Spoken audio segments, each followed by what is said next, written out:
The Soul Stream has begun. Mortal Kombat Online and the Realm Kast live show, bringing you the latest news, thrilling interviews, and much more, all live and all in real time. And the best part, you can be part of the action. To join in on our conversation, you can join the chat wherever you want. YouTube, Twitch, we're in all of that. I'm your host, the Mortal Kombat FANTiM, and with me, as always, is my co-host, our lore master, Yani. Welcome, Yani. Thank you, FANTiM, and also introducing our fifth Soulstream guest here by popular fan request, SonicHaXD. Welcome, Sonic. Oh, I forgot to turn him on. Hold on a second. Sonic, where are you? There you are. Thank the Elder Gods, you have released me. What's up, Sonic?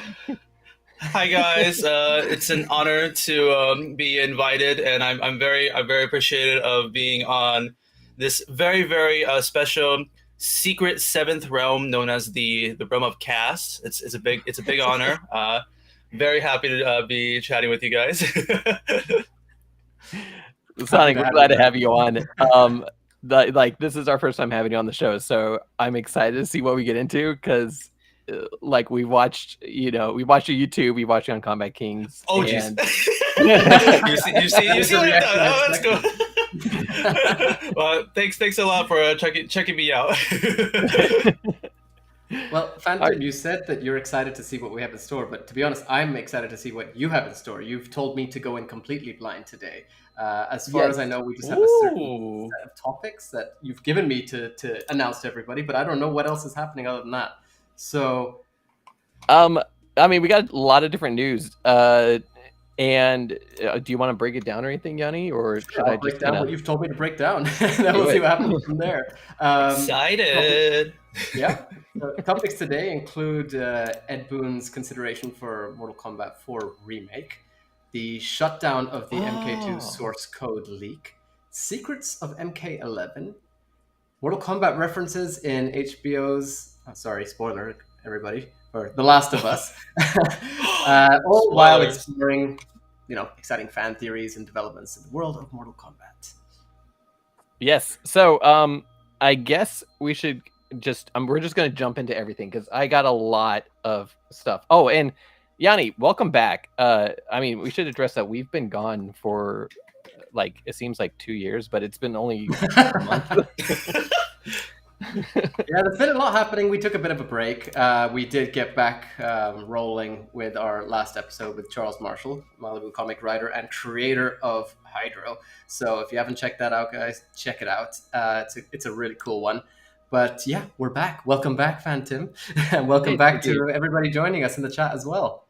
I didn't know I was on a very special occasion for this live stream. The return of the Realm Kast. Yeah, it says your last time you did the live stream was with Larry Casanov's that live stream.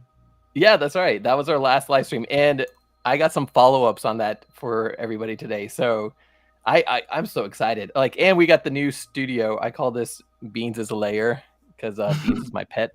And yeah, we're back. We're live, and I guess let's start off with a little bit of fan mail. I received this in the mail, and I haven't opened it, and I've been dying to open this. So this came in from Just My Luck Shop, and let me show you what we got. I haven't even opened the package, so sorry, everybody, you're going to hear me tear into this. I'm so glad you didn't tell me this arrived, because I would have been so excited until now, and I would have made you open it. I've been sitting here with this in my studio, just waiting to showcase it. Yeah, Just My Luck Shop. They are an online. Well, I think I'm just gonna show you guys what they made for us. Nice. The Realm Kast live stream is now the Realm Kast unboxing stream. So they sent a little nice packaging. Says thank you. This is an unboxing, and I'm gonna stand up for this. Whoa! I see some spoilers. Serious? Oh, that is awesome. Yes, they sent over a custom Realm Kast rug, which is awesome. That is amazing. Oh my god. Yeah, this is cool. So Just My Luck Shop. They make. Oh my gosh! Hold on. I had little panda chocolate cookies in here, like Japanese cookies. They said that yes, too. we That's are live. awesome. Very For considerate. everybody who's asking, we are live at the moment. This is not pre-recorded. Yes, that's So, right. yeah, sorry, Or is FANTiM, it? keep showing us. This is awesome. Or is it, right? So yeah, this is what they do. They make custom rugs, and they made this one for us and sent it over. So I gotta figure out how I'm gonna fit this in the studio. I love it. Also do. I was looking at their site and stuff. They do Japanese inspired infusers, and I was like, what does that mean? I went and looked at it, and they do like little ramen cups and stuff, and like things like it's like the steamer things for your room that girls love. So Oh, you gotta okay. go I for have it. no I idea mean, what I would that not is. mind having one of those in my room, so stop generalizing, okay? They're cool. So yeah, this is their site. You can check them out everywhere. They got TikTok.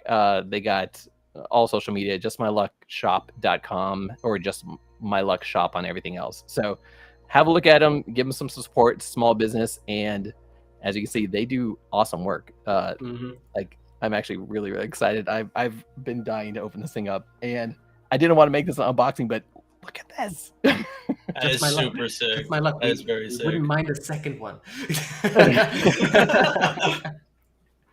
So that's that. Yanni, what do we got next? I mean, we got people joining the chat. So hi everybody. Hi Ichbahi. Hi James. Hi, chat. Hey everybody. Yeah, there we go. Got the comments up there. Let's say comics Yeah. again. Charles Marshall's and stuck in my head. It's kind of cool. You So, can yeah, if actually you guys- see chats from like everywhere, from YouTube, Facebook, and I think Twitch.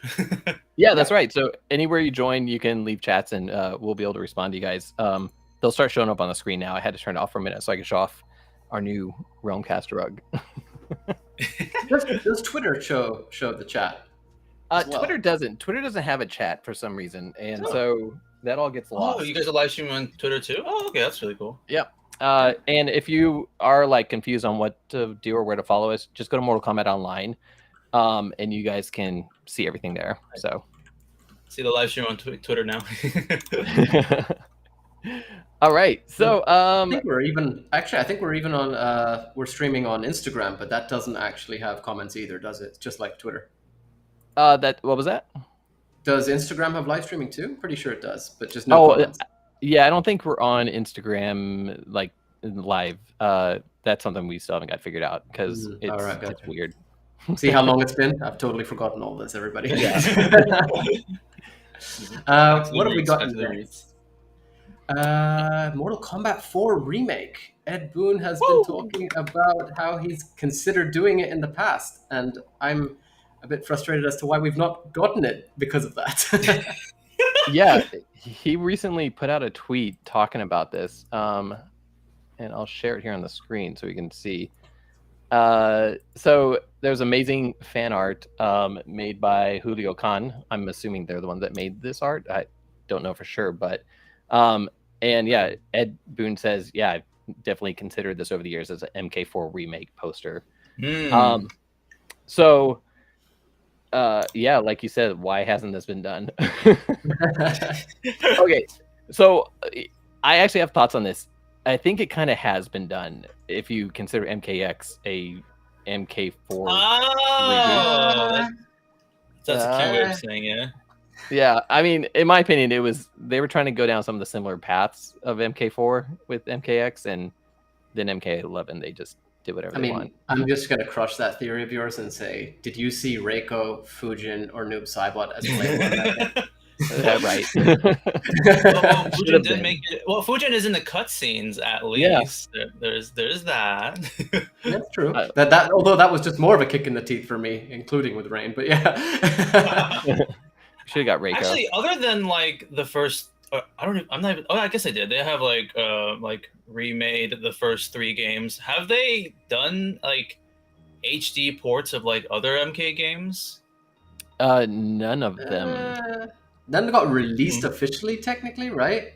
Yeah, I mean, there's we've talked to some of the guys that worked on some of the MKHG projects that never got an official release, and then there's like the Mugen community, which does their stuff, but yeah, there's not been an HD unless you count like the arcade versions, which that's what I was thinking. The arcade version. Yeah, Does yeah, that, Yeah, that's I what don't I know. mean. Yeah, because because MK3 was MK Ultimate and whatnot. So, but what my question is sort of saying, because do you think they would start with MK4 for a remake, or would they like choose another game? Because I'm not even too sure if MK4 would be the most popular choice out of all of them.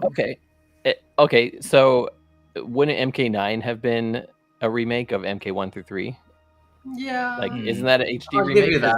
I'll give you that. That one is that one is very sort of kind of true.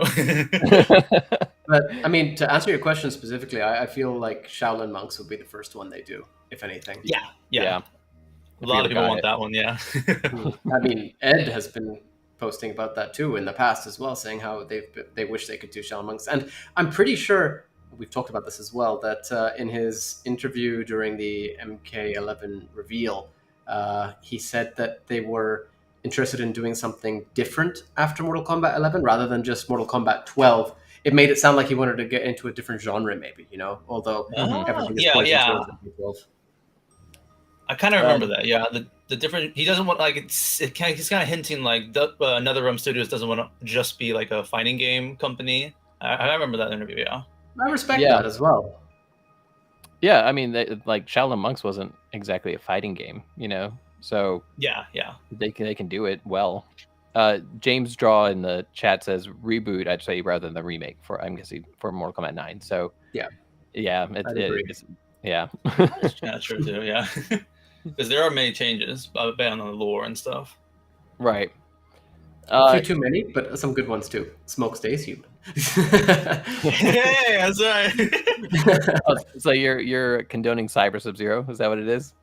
Hey, he got turned back canonically to human, which is amazing because we never got that with Smoke over the entirety of like a million games, and then within one game in like a comic rather than in a game itself, he gets turned back into a human. I'm like, okay, Smoke could have had that, but hey, we're here now. Yeah. True.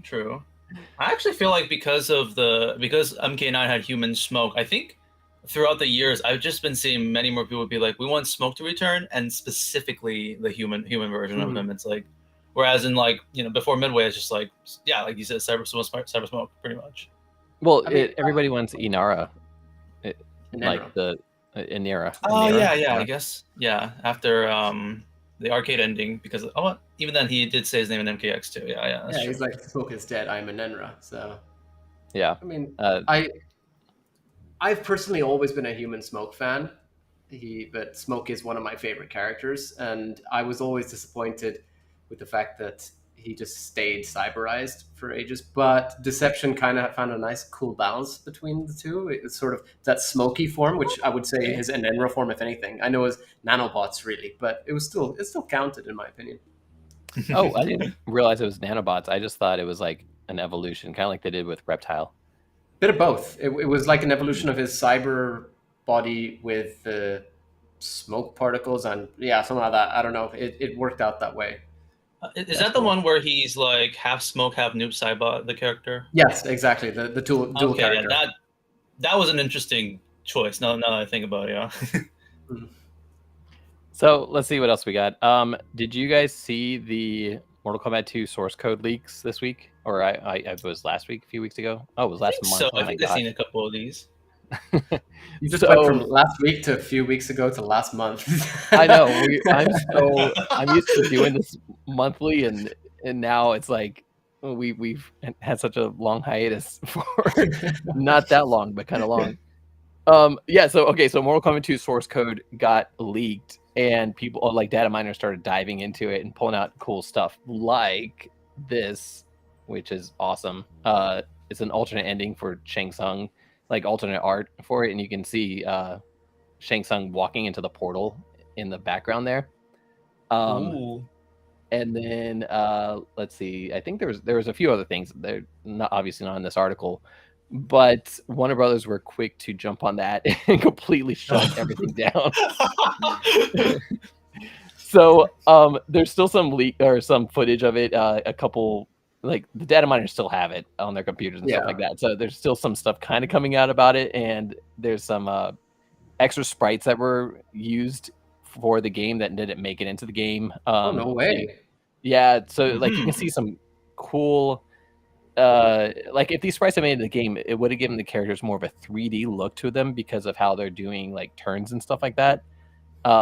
Which would have been cool to see in Mortal Kombat 2. You would have been like a rotation effect, you know what I mean? Yeah. But So- I mean, that must have been where they were drawing the line in terms of the size of the game, because the memory wouldn't have been able to handle it.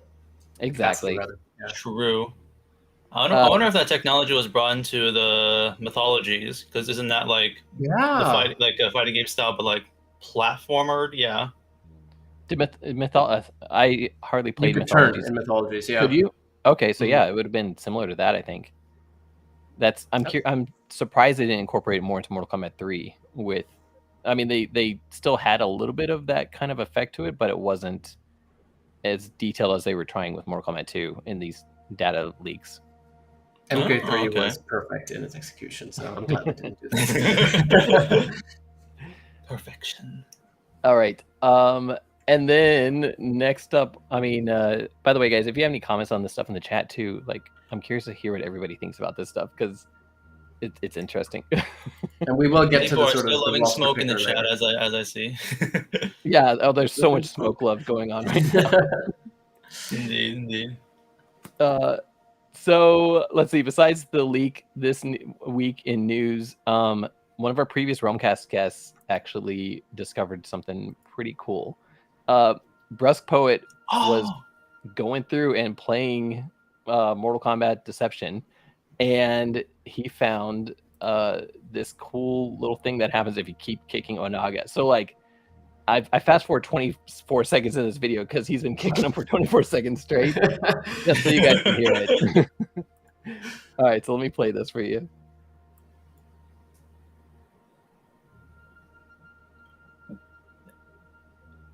Did you catch it? No, there's no I don't think the sound audio for was some playing. reason. Yeah, there was no audio. No. But there was earlier. Weird. Okay, hold on. Let me see if I can fix that. No.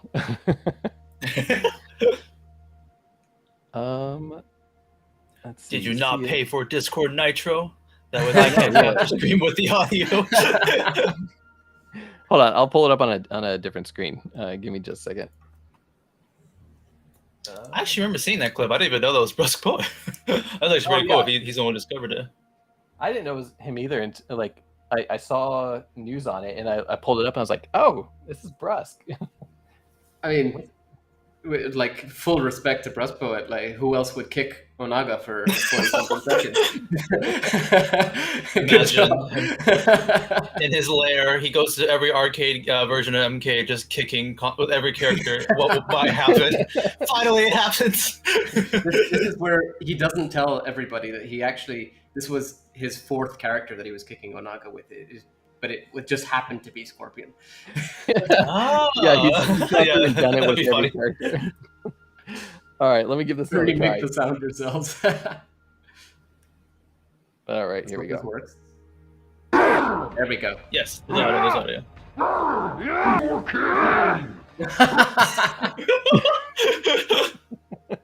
You caught it? That's amazing. So, yeah, Onaga yells out, That's "No so cool. kicking." Can you imagine whoever put that in the game? Like, waiting Oh, all these years for somebody to figure it out? Yeah. Props to that random one person who decided, I gotta do this, Just waiting all these years for Brusque Poet to figure that one out. Did you figure this out, or did you get a hint? If you watch this, please let us know, because that is so random to discover. All right. And then the next clip I got for you guys. This is about the auction. Yanni, do you want to talk about the auction for a second while I pull this up? So our last Soul stream, as mentioned by Sonic, was with Larry Kasanoff, who has basically had a hand in producing pretty much every piece of. Is it just live action? I'm not sure if Defenders counts too, but everything MK pretty much. And he live action wise, yeah, I think so. Yeah, live action wise, at least for sure. Conquest, the MK movies, including the latest one, and music. Sorry, the music. He produced all the music too. Yeah, the music too. Exactly. So that's right. Larry is, quite well known in the community, and he joined us for a Soul stream where we were sort of giving information on the Mortal Kombat movie auction. Yeah, so there were a couple different people who won stuff from the auction that are like, part of the Mortal Kombat community that make YouTube videos, and I got one for you. Woo! I was just about to ask, did you guys receive that? Oh, no, I meant I got a video for you. I was like, wait, hold up. Okay, did you get one too? Is this a surprise? No. I couldn't catch the live stream, but I know the auction stuff. That was really cool. See the movie stuff. Here's Uncaged Game opening up one of his, which I think is pretty cool to share. Hey. Oh snap! Oh snap! All right, move box. Okay, we got it. We got it right here. Again, they told me to be very gentle. Oh my god! You gotta see it so far. You gotta see this. I gotta be careful here. This is a giant pizza. Oh, that's a good guess. He wasn't in the movie. It's all movie stuff. I think I know what this is now. Oh my gosh, that's actually super sick. Oh my god! Look at this.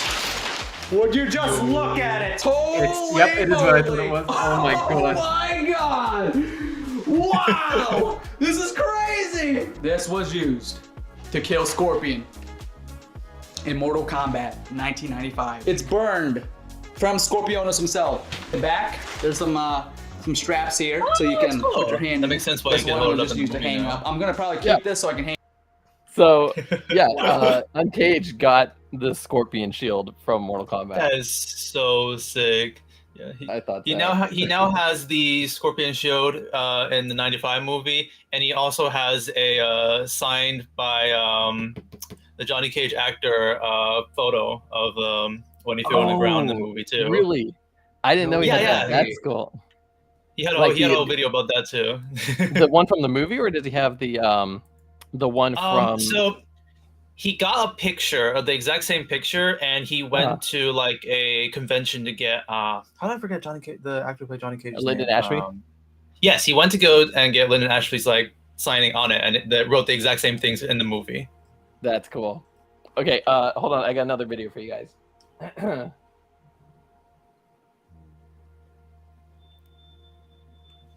Uh-oh. There's no audio?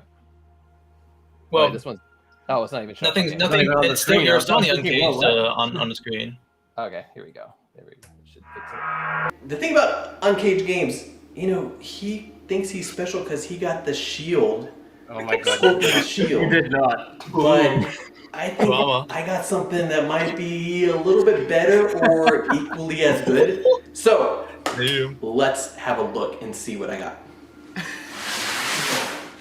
You did not. Look at this. Oh, it's huge. It is so big. Very big. It is so big. I don't even know if I'm in the picture with this thing. This thing is so big. I need a knife. I wish I had like that Kano knife, and I could be like ear to ear, and I could do that to the box.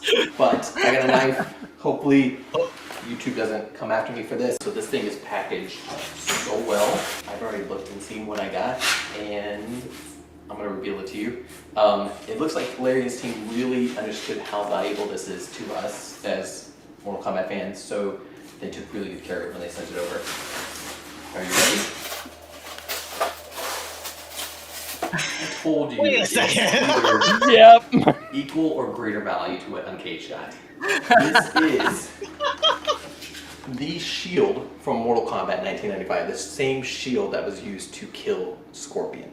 I mean, Uncaged thinks he's so special because he got the burnt one. Look at this thing. It's in perfect condition almost. A couple of little spikes are a little bit damaged, but this thing wasn't set on fire. That's the value. I don't know why Uncaged is so excited about the one he got, because this is so much better. So, on the back, it's got a little hook. You can hang it up, and it's got the two leather straps here. You can use that to actually wear it into fighting wraiths or something. But this is it. This is the shield. Mortal Kombat 1995. It's mine. Hey, congratulations. Yes, I am. I have. Oh my the shield. god. That's awesome. Okay, so they made two different shields. One they used to set on fire, and then one they used for like all the other scenes. And Uncaged got the fire shield, and I got the non-fire shield. Oh, that is so cool. Yeah. So Wow. Johnny Cage needs that variant now. Like that's gotta be it's gotta be one of the variants. No, really. So surprise. Wow. I just caught up That's really Uncaged cool. That's really cool. on our show. Which... I did not see that coming. Now how I see someone else says Kung Lao Butts Hao. It does look like a muscle version, doesn't it?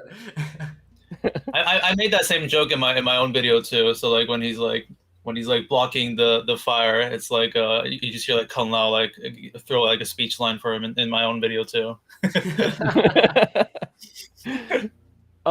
Like for real though, we do love Uncaged. He's been on the show before. We met him in person. He's a nice guy. But I got the better shield. Just saying that right now. I want to say shots fired. Why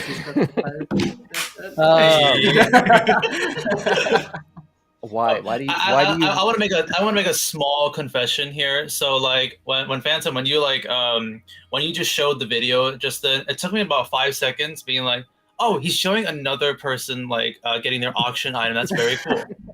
Oh, it's FANTiM. Oh, right. It was like, oh wait, yeah, that's FANTiM. Okay. That's actually FANTiM's twin. Yeah. That is the FANTiM this time.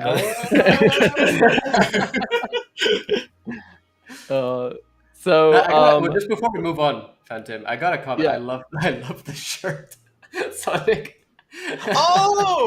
Oh, I can't see it. Oh my god! So it's on his shop. It's so good. Okay. Yeah.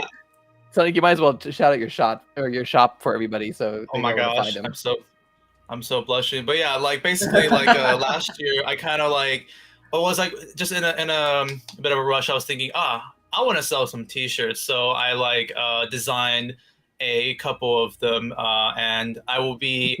I kind of did like a bit of a advertisement promo like last November, but I'll be doing it again when I upload my new video that's coming out very, very soon. So, but yeah, like one of them is the KK in a Wheelchair T-shirt, which is somehow my biggest meme on my own channel, which it just kind of came because I made a sort of a rap about Kotal Khan, and I just said KK in a wheelchair because he gets his back broken, and just, the meme hasn't died after like 3 years, so I decided turn it into a T-shirt. Actually, kind of hit it behind here, but I also, one of the things I have in my collection here is an actual KK in a wheelchair. I'm so glad I came up before I took a drink. The story behind this is like we were kind of like cleaning our house, and my dad was like, "Oh, check it out! You have a Professor Xavier's like wheelchair here," and I was like, I should buy a Kotal Khan figure for some reason, and it actually fits quite well with that. I'm very impressed. It looked like it came with it. Yeah, it's necessary. So I basically whenever I record like any like video or like podcast like this angle, you usually just see the KK in a wheelchair in the background, or the reptile one here that I always have too. Good show that there. I saw the KK in a wheelchair in one of the background one of your videos, and I had like second glance. I was like, did I just see that? Kotal can't. I like it. I love that. Yeah, just like Kotal can't.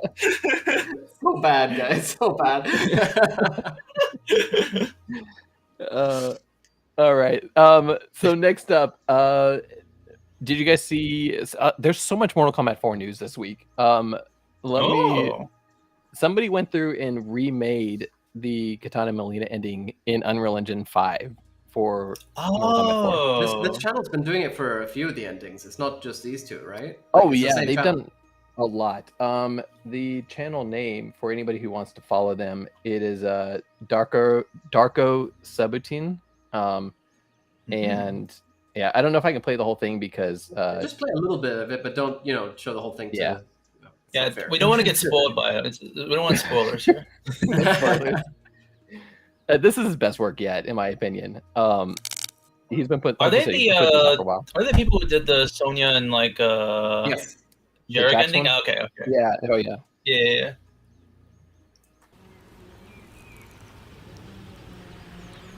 Ooh.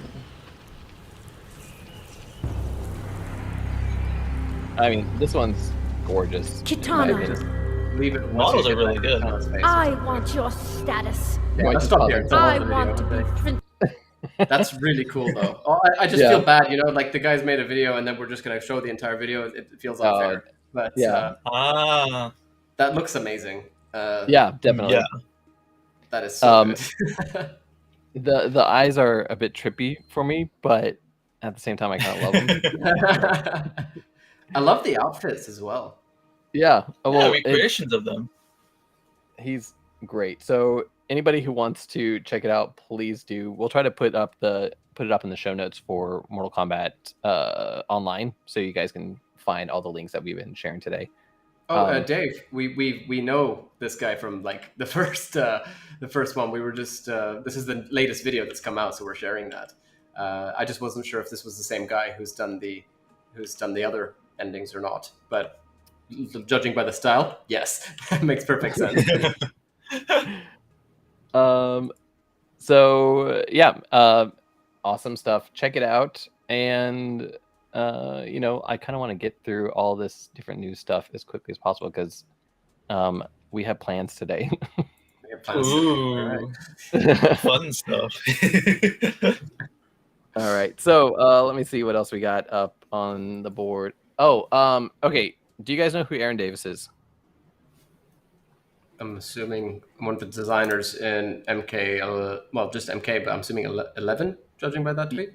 Yes, he's NRS's senior designer, and I was gonna guess like Disney one of the Media. original. There we go. I know him by the handle, not by his name. Surprisingly. Oh, Disney. Ah, All right, so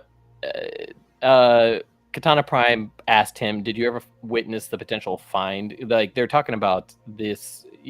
There's everybody keeps teasing that there's still stuff in Mortal Kombat 11 that nobody's found, and everyone we get a little bit closer to maybe finding something, and then nobody ever knows what they found. So he went ahead and tweeted out, "Not from what I've seen. I guess it's been a long enough. I'll give another hint. This one is a big one. It is done with Aaron Black. Furthermore, it only involves him. Doesn't need any special stage or opponent." So there's a lot of guesses that maybe it's Aaron Black brutality, or I don't know, or like a lot of people still guess stage fatality, but he says it doesn't involve a special stage or opponent. So it's Aaron Black related, and I don't know. I don't know what it could be like if it's not a fatality. And I don't know why would this be special, because there's so many brutalities that keep kind of were kept getting added to the game that like there's just an overabundance of brutalities. So this could be special just purely because all the brutalities that are added to the game are actually in the move list, but this could be one that's not in the move list, or it might not be a brutality at all. It could be a special dialogue that he says for when he does something, a special animation or something. That's a good point. Yeah. So maybe it is. Is this something like in the game, or is this like something that maybe could be in the trailers or like sketch from behind the scenes shenanigans? I assume in the game itself, because judging by what he's written, furthermore, it only involves him. Doesn't need any special stage or opponent. Yeah. Okay. Makes it sound like The it's only thing- gameplay based. Yeah, the only thing I remember that I've heard about Aaron Black recently was about how like the wanted posters I think aren't like the same as like some of how the characters actually look, or like have a different design. I think I heard about this recently. That's kind of interesting. Yeah, like the designs aren't from in-game graphics. It's like they sketch them out just for those posters. Is that what you mean? Yeah. I remember hearing about that. It's like you can see like Gears with a beard and stuff like that. Oh yeah, and like Kotal with a wheelchair and stuff like that. But that's a bit of old news. But yeah, This should be an interesting little. What do they call those? Witch hunts? I guess I'm not too sure. Yeah, I mean, either way, it keeps people interested in Mortal Kombat 11. Like we keep coming back to it to try to find stuff, or some of us do, and some of us are still playing Mortal Kombat X. But or trilogy. Yeah, trilogy. Or Shaolin monks. Oops. I've been playing MK versus DC recently, so there's that. Oh, really? Wow. Okay, it's not recently, but I made a video about it. That's why I went back and played that whole game. Oh, okay. For research, yeah. It's such a bad rap, yeah. but it's actually not that bad. Oh, in my opinion. It's a I loved gem. It's a bit of a gem, a hidden gem, I will say. Everybody hated it, but I didn't mind not having full fatalities in it, and I enjoyed playing it because it kind of added new mechanics to the game. I liked it. That's just That my is one opinion. thing, yeah. Now send your hate mail Final Honey 3D at- 3D MK game that we got to have. Yeah, right. All right. And then do you guys watch Last of Us, or have you been watching Last of Us? I've been following it like very, very thoroughly. Yeah, I'm watching it. I haven't seen the newest episode, so don't spoil it. But episode 4. Okay, yeah, gotcha. yeah, Stick but to episode episode 3. 2, Okay. you know, everybody was talking about it on all social medias, so we might as well mention it. There's a Last of Us Easter egg in Last of Us, but it's not really. It's just a dialogue, but it involves Mortal Kombat. I think we can move on. No, sorry, Yanni. What do you want to say? You're just scared somebody's gonna spoil it for you. Don't worry. I will be. You know how I am with spoilers. Vague. This is like. Oh, wait, I got a question. Have you played through the original Last of Us game, Yes. or do you know anything about that? Oh, then yeah, this is not too bad of a spoiler in my opinion. FANTiM, have you? No, I didn't play it. Well, Oh man. because when it hit my radar when Last of Us 2 came out, and then How was it not everybody's on your like, radar prior. I only play Mortal Kombat ever. Fair That's all I play. Mortal Kombat trilogy. Only game I play. Yeah. But like, you know, so when it came out, or when it got on my radar, Last of Us 2 came out, and everybody's like, Last of Us 2 is like, they were just so mad at it, and I was like, okay, well, and they spoiled Last of Us 1 with talking about Last of Us 2, so I was like, do I really want to just in case that's anybody's not seen it? But I mean, The exact same thing happened with my brother too. He's like, "Oh yeah, I'm enjoying the show," but like I just saw like a random rant on Facebook that just like first line like, "Pow!" Big spoiler. It's just like, wow, really? Yeah. So. Oh, No, sorry. is there anything else Triple about X this? Gaming, where we are talking about the HBO show right now, actually. So we're talking about the sort of MK Easter egg with. How much detail can I go into it? I mean, it's not even Easter. It's I'm gonna say it. Oh, They fair said enough. it's there's a Mortal Kombat game in the show. That's it. It's literally an arcade machine, yeah. and yeah. somehow Ellie knows about it, even though she wouldn't have really had a chance to play it. But I don't even mind. Like, Oh, I being guess nitpicky. is that a plot hole? Okay, I'll defend it a little bit because the same kind of thing happened in the game too. It's just like Joe and Ellie will be walking around, and Ellie will walk up to like an arcade machine and be like, "Oh, this is like the blah blah blah like machine," and like she'll talk about like some cool things about it too. Like they kind of explain why she knows it in the future, but They do. But it I'm wasn't not Mortal saying they Kombat do in the on purpose. game. It was a Is it- made up game in the Last of Us game. But in the TV show, they're like Melina. Is it When I because watched it, I was like, "Oh, that's cute. That's a little cute little Easter egg there." she goes to school and like that's what Future School talks about? And They teach Mushroom people World. how to eat people like Melina. Yes. okay, that worked. I'm gonna say this because the show has been doing a very, very different like job of like explaining or giving more details about these sort of things. Mm. I have a feeling they'll explain this, and so, but it might be spoiler. Wait, which one of you two have played the games again? Gianni has, but I'm not going to play it. I think they're gonna explain it from the DLC story. Yeah, most likely. That's what I'm getting. That's what I think. That would probably be how they explain this. Yeah, but the best part about all of this is that it means that we have Ellie as a Melina stan in. Yes, yeah. I think Ed Boon even tweeted about it and mentioned that He Ellie did, was, yeah. yeah. So we got that. I forgot. Like, I think I saw a tweet that was like, if Mortal Kombat is in the Last of Us universe, then they would have only gone up to like Deception or something, because 2003 was when the outbreak happens. So MK stops there in their universe, basically. That's a great point. All right, let me see what what else. I did read something about that. When did Return of the King come out? Lord of the Rings. Oh, because I remember I read a comment saying that if this has taken place in the year that it's supposed to have taken place, and I feel so bad for everybody in that world because they did not get to experience the Return of the King. right when the last two movies happened.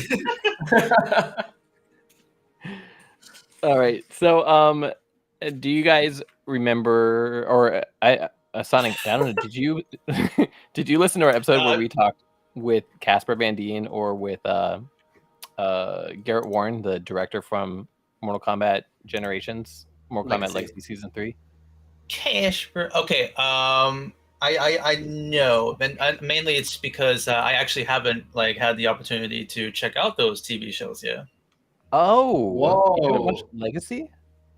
All right. I've only seen one episode. That's it. So I actually haven't really like gone down that rabbit hole. So but that's a thing for a day eventually. Yeah, that definitely deserves. I think you'll make a whole video off of it once you watch it. I will say though, from what I've heard, many people who talk about it just look me in the eyes and just be like, probably don't want to go down that rabbit hole, or like save yourself the hassle or something like that. Oh, at least for Legacy. I think I've heard a bit better stuff about Conquest, I think. So I love Conquest with a passion, and I also really enjoyed Legacy. But at the same time, I do understand why people who don't like it because it's a lot more grounded. Which I mean, I would have preferred it was more fantastical, more Mortal Kombat. But at the same time, it's still a really cool adaptation. So I generally recommend all Mortal Kombat fans to check it out, regardless. Because it's fun. And man, there are some sick episodes, and they really do some cool stuff with the characters. Okay. Conquest is the older one, right? Like yes. Okay, yeah. That one I've heard a bit more people are like fan of that one, if I'm not mistaken. Watch it. My priorities would be probably like Conquest and then Legacy, but even ahead of Conquest, I think I'm gonna like watch like Defenders of the Realms first. I think that's like my priority of the list. Yeah. Okay, before you watch Defenders of the Realm, go back and watch Mortal Kombat 1995 and even Annihilation, because we talked. Yeah, it's like it's a continuation of those movies, and ties it into. I see. Of course, I've seen both masterpieces, and the 95 movie is awesome, and I think the Annihilation movie is like the best movie I've ever seen. It's absolutely phenomenal. Yeah, that's a great way Annihilation. What an experience. I actually just recently watched it because my friend like was asking me, what's the best like worst movie you've ever seen, like the so bad it's so good kind of movie, and we watched The Room before, and I was just like, I like The Room and all, but I think Annihilation takes the cake. So like this January for a birthday party, they're not MK fans. I sat them down to watch like the 95 movie and Annihilation like back to back for a very, very interesting experience. The chat really seems to have opinions on these things that we're talking about. Fictitious Dave Savage says that the Raiden episode is the worst one of all, while MK Nash says that Hydra fight scene was the chef's kiss, and I agree. What show is this now? I'm not even too sure when this happens, and like because we mentioned 3 shows, I don't know which exactly. We're not even going to tell you. You just got to figure it out. Yeah. Hydra is such a like a character that I have no knowledge of, but like every time it's mentioned, it's like, oh, that's a cool like water ninja kind of thing. I wonder where he's from. Always mentioned, but not too sure. Comics. Well, and then you got our last Comics, episode okay, of Charles yeah. Marshall. Yeah, he talks So- about how he made it. It was like, yeah, it was just like, I need somebody to kill. So Cool. I made fan favorite Hydro. And All right, I mean, so- just on that note, like for those of you who haven't checked out that episode, it pretty much sort of led to characters like Fujin, Rain, etc., etc. This is all related, so it's a really cool backstory behind these characters, which has then led to the roster we have today. Highly recommend it. Yeah. Cool.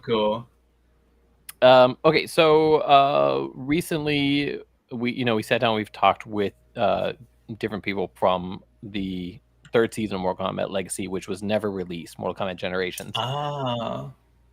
And we've kind of like gone into it, given as much information we can about it, and there's even a leaked version of it floating out on the internet. Raw footage. And yeah, it's all raw, not edited, or not like Interesting. no graphics added to it.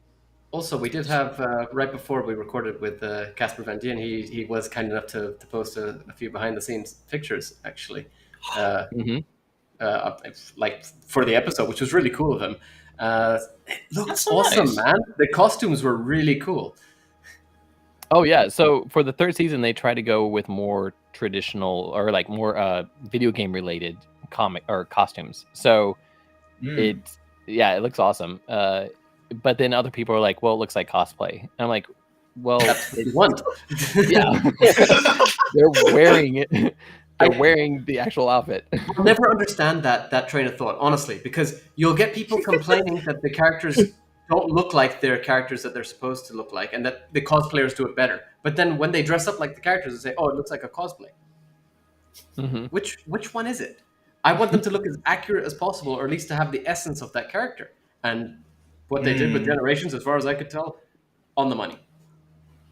So recently on Twitter, Vitally, I don't know how he pronounces it, but Mortal Kombat World tweeted out sharing some of Kyle McLean, who was the stunt double for Johnny Cage, sharing some of his behind the scenes pictures and footage. And let's see what we got here. First of all, he's got a photo from that leaked footage that's out there, but it's Johnny Cage. Yeah, exactly. And this whole scene is actually leaked out there on the internet, so people could probably find it if they're looking for it. But what is he fighting? Ferrator, MKX. Oh, that's yeah. Okay. I see that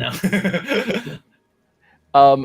And then what I thought was cool is he did this video, which is the fight scene between Kano and Johnny Cage, or what it would have been.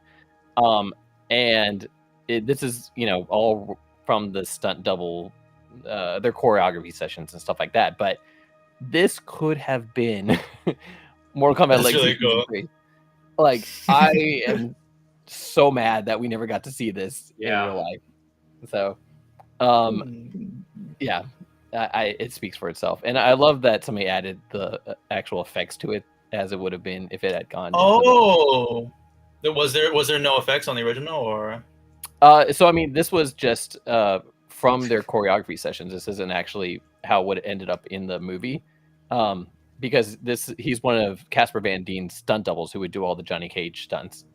But the storyline for this third season was that Johnny Cage was basically going to go on a rescue mission, and this is all stuff that we kind of pieced together from our Realm Kast episodes. But he's going on a rescue mission to save Cassie. Yanni, correct me if I'm wrong on that. Yes, as far as we could tell from the raw footage, as well as what we've been sort of able to piece together from the information that we've been given, that was the idea. Johnny Cage is trying to rescue Cassie and I think Jackie, who must not be named,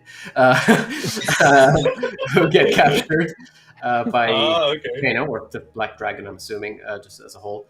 And seems like he's putting together fighters in a way similarly to how you'd expect from just general Mortal Kombat story, really. So But the mission one makes the most sense, and that was actually sick, by the way. That X-ray that I just saw. Yeah, the X-ray. But yeah, so then in the story too, wasn't just him going on this mission, but like in the footage that was released or leaked out, you actually got to see. It kind of ends with him being like, "Wait, who has my daughter?" And they're like, "Kano," and then you're like, "Oh," and then that's all that has been out until now. So the fact that the Johnny Cage Kano fight scene is out there in this footage is very exciting because it's basically that was actually really cool. Yeah, it's the end of the movie almost. So spoiler alert for something that never got released. I still think everybody needs to push and make that release happen. If the fans really came together and just started pushing for it, it's there. It's sitting there. It's complete. That we have raw footage, sure, but the full completed footage is there. So should we start like a petition? Like change that? Although I feel like petitions get way less movement than actual just the fans coming together, retweeting, etc., etc. But then again, a petition allows for that to happen. So put this all together, and hey. Speaking of petitions, Ooh, very nice. You guys want? That was a great transition there. Very smooth. All right, Arcade 1UP. It has Mortal Kombat 1, 2, and 3 cabinets made. There has never been a Mortal Kombat 4 cabinet. There's never actually been a good emulation of Mortal Kombat 4. So you guys might have seen all this different talk, like free MK4, like all over Twitter and stuff like that. This is what it's about. They're pushing to get, and not just an Arcade 1UP cabinet of Mortal Kombat 4, but a better emulator of it, because even like the bootleg ones on the internet and stuff, they have issues with them. They pulled them from faulty ROM chips or something. So I'm sorry, I have to interrupt you. Every time I see this arcade machine, I knew it. Wait, you got a meme you need to share? I'm sending it to you now on the chat for the thing. I'll sign this petition just to get that face on that. Put this up on the stream, FANTiM, please. This is okay. Yes, every Daily takes a Quan Chi from the MK4 arcade cabinet. Yes, it's One of the Daily. best. It's so good. It's so good. You know what's funny is when you're talking about this news, I thought for a second, like, wait, what are you talking about? I thought the Quan Chi cabinet exists, or how can this Twitter channel like exist? I was like, oh, okay, now it kind of makes more sense. So he just posted every day. He has memes on here and stuff too, doesn't he? No, it's literally just Quan Chi. Oh, it's just the cabinet every day? It's just the cabinet. Every single day from Just the cabinet. I don't even know when. It's so good. I mean, he does do like occasional retweets and stuff and some memes, yes, but man, it's 99% of this is just daily pictures of Quan Chi on the arcade cabinet. That's awesome. Oh, look, he's peeking out at everybody. I forgot if he reposts like memes with it sometimes too, and I do like seeing those. All right, so for those who are wondering what the free MK4 thing is, that's what it is. And if you guys want, there's a petition. You can just search on Twitter for the hashtag free MK4 and you'll find it, or look it up on change.org, because I actually do want to see that get made. So I just want the Quan Chi picture somewhere official. We got a question here from Triple X Gaming. Do you think Mortal Kombat XXX Gaming? Triple XXX. Do you think Mortal Kombat works better in animation or live action? Ooh, what do you guys think? Interesting. I like to hear your takes on this. So I say it could work very well as both, and I feel like the games have managed to find that beautiful balance of making it, a game, but it looks so lifelike, right? And that's one of the things that Mortal Kombat's kind of always had to it. So digitizing the actual people and putting them in the game, so as sprites. So for me, Mortal Kombat makes more sense to have a balance of the two rather than animated or live action. But if you're asking with regards to shows and movies and stuff, both. I'm gonna cheat. I'm also gonna cheat because the more MK content we get, the better. The more happy I am with it. But if you're gonna have live action, then it needs a greater budget. So at that point, it's just whether or not the company in charge, WB, are going to put that budget for the actual project itself. And judging by the games selling, well, yeah, like how much the game has sold, it was the top seller in the year it released. You'd expect more of a budget, so I think it could work as both. Honestly, if you're trying to go for accuracy, animation. If you're trying to go for just what looks really cool, which could still fit, live action. That's my cop out answer.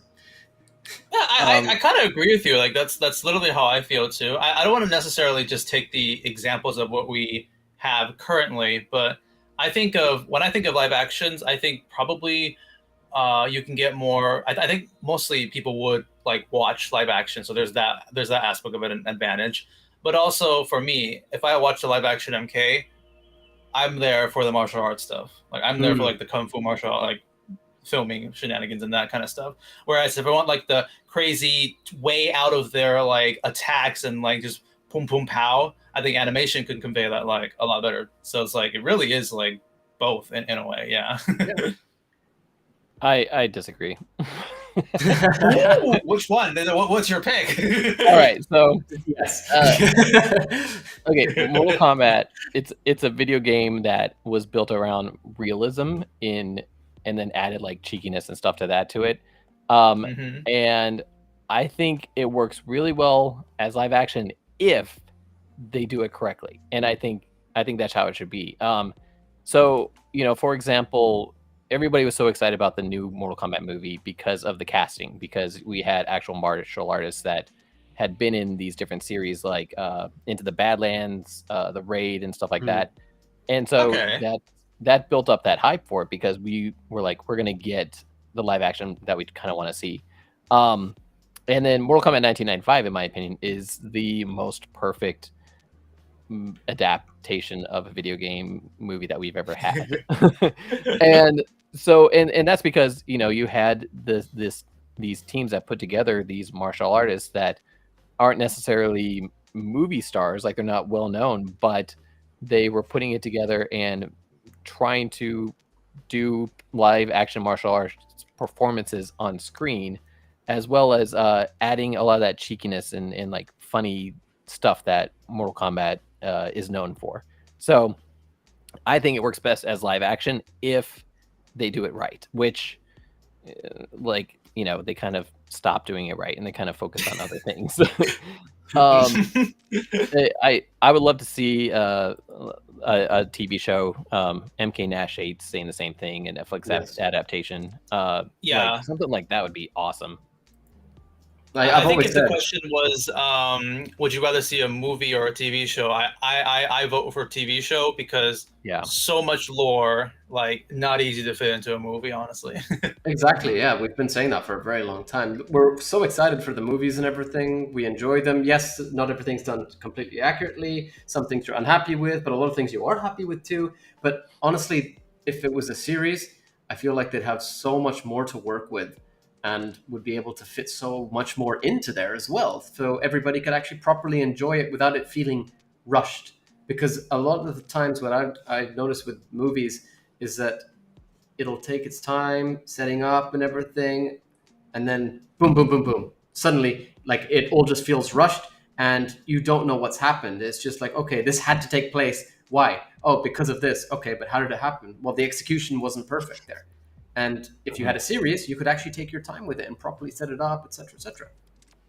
Yep. I agree. All right, so that's why I would love to see the supposedly canceled like Legend shorts that I heard about before, or like they wanted to make just like short 5-minute like character clips of like the Legend characters and stuff like that.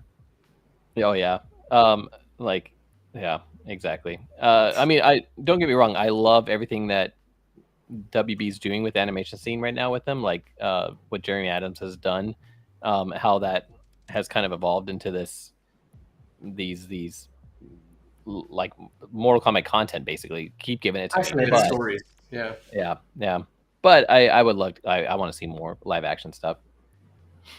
Okay, so now it's time to actually to fight. Because Oh, it's gonna. all right. I wasn't So expecting this much. what we're doing today, that wraps up all of our news. So let's kind of jump into the next segment, which we are A lot going of people to seem be. very interested in. Everybody's been dropping their roster picks. Oh, I noticed that at the beginning. Yeah, there were so many at the beginning. Okay, Mortal Kombat 12. We all have our favorites. We all have the people we hate. I think we need to develop the perfect roster. So I was looking at some of the older games. Mortal Kombat 11 ended up having 37 characters. Mortal Kombat X before that had 33.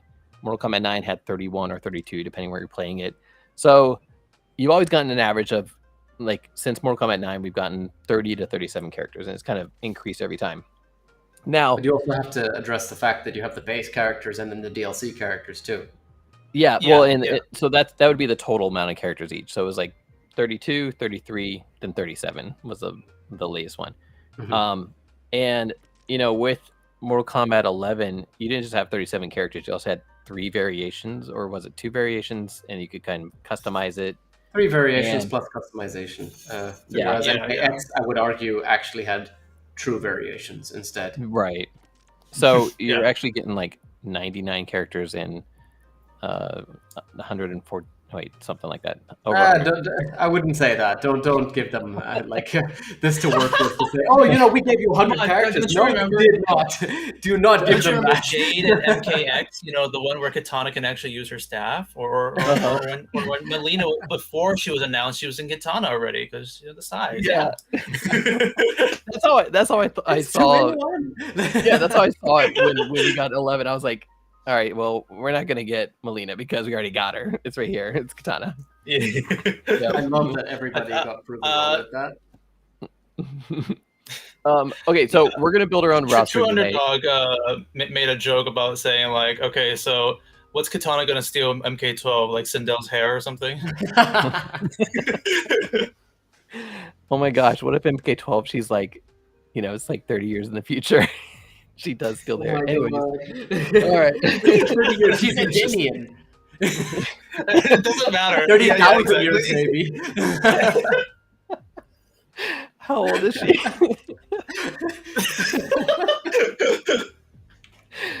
Oh my god. All right, so if you guys aren't on Mortal Kombat Online, I recommend jumping on. They don't just have the forums and stuff, but today's inspiration kind of comes from one of the forums.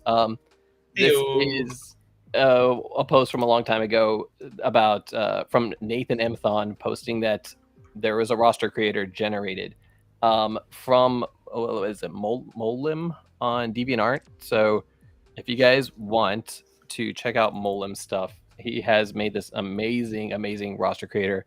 I was playing around with it, and like the amount of characters I could add to it was crazy. So we're going to be using that today to build out a perfect roster. And like I said, Mortal Kombat 11 had 37, which is like more than we got with Mortal Kombat 9. We're actually going to do 21 characters. And 21.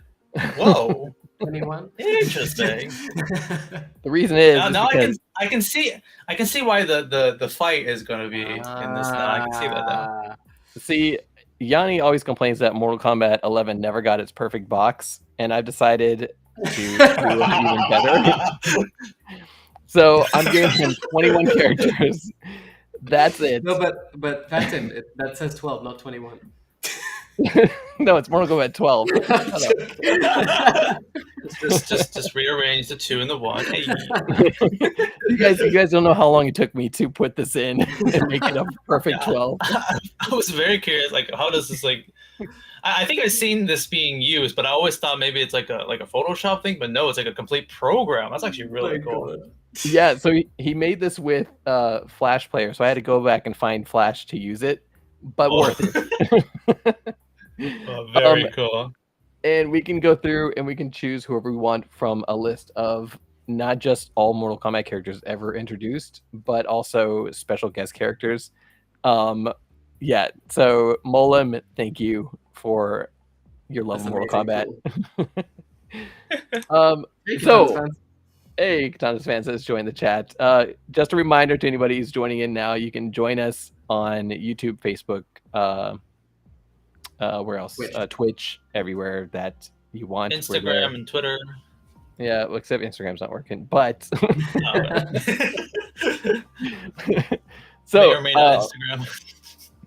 So where should we start? I say we go around. We give each person a chance to. Should we establish like rules? Like, okay. Yes, I think the characters, we don't have variations. We're not doing a, Katana is also Melina, who also has a staff. Okay. Jade. Like, no, this is, you're picking your character. I was going with the Katana Shiva variation. I'm not, the Katana Shiva. 30 years in the future. I'm excited for the Katana Stomp. 2 more arms over time. The Katana Stomp's gonna be so OP in the meta now. So MK Nash 8 makes a very good point here. We already have 2, which I'm pretty sure we cannot not put in. Yeah, I know. I've been thinking about that. Should we exclude Scorpion and Sub-Zero? I feel like there's 3 who always have to be included, but I would like to drop at least one of them. And those 3, with the latter being dropped, are Scorpion and Sub-Zero and Raiden. Raiden being dropped. Oh. Wait. Okay. So you want to drop Raiden? Yes. For now. I think it's fine for now. we can, yeah. Wait, okay, I got a question here. What do you guys want to base this roster off of? Do you want to say it is like a reimagining of MK1 again? Are we going to do that? Okay. Or do you want to go with like the prequel story where it starts from the Great Kung Lao from where MK11 Let's go with I'm not sure which guest it was who told us this, but might have been Josh Sway, FANTiM, about how they go through with choosing the roster. They literally just pick characters that they feel they would like to put in the game, and based on that, they adjust the story around them. I don't think it was Josh, actually. Who might it have been? Either way, that's the approach that they seem to take nowadays. So let's try and go with what we feel would be a good roster, and maybe just bear in mind how it could relate to the previous story, but at the same time, the previous story leaves so much open anyway. So yeah, true. It's kind of hard to say. Either way, I think this is a continuation of Mortal Kombat 11. Yeah. However you want to look at that. Okay. I mean, this is Mortal Kombat 12 we're building. It's not Mortal Kombat 00, Gear 0 or something, I don't know. That's just my opinion. Yeah, let's just build a fun roster first, yeah. With that being said, I do see someone mentioning that character. I do think after the MK11 tease, it's like you gotta put it in the Great Kung Lao. I feel like he should get a chance, right? Like unless it's like you tease him at the end, it's like probably should consider him as a character. I have no problem with Great Kung Lao finally making an appearance. Yeah, I'm good with that. I think if we include Great Kung Lao, then we got to get rid of Kung Lao completely. Like just only one Kung Lao. That's fine as long as we're also dropping Liu Kang. That's what I was thinking too. I think are we gonna go with the Deadly Alliance approach where like Liu Kang is not here, so that's why he's not in the game. Wow, this is I'm okay with that. I don't know if I can sacrifice Liu Kang. You're dropping Kung Lao, you're dropping Liu Kang. That's my rule. Come on now. Russ Pone on this live stream this time, so you gotta drop Liu Kang. I'm sorry. I'm not the Liu Kang vendor here. Let's establish this. Are we going back in time now, or has time been changed in such a way where the combatants are just different? Well, I mean, with Onslaught, it's a new timeline. So, in my opinion, this is a alternate timeline in one way or another. Oh yeah, for sure. Well, if that's the case, and apparently Liu Kang and Kung Lao are actually related, then the Great Kung Lao and Liu Kang cannot exist at the same time. Oh, no, I mean, in this timeline, who knows? Like, fair enough. That's a good point. Hang on a second. I thought Chronica was a one-time thing. What's going on here? One time.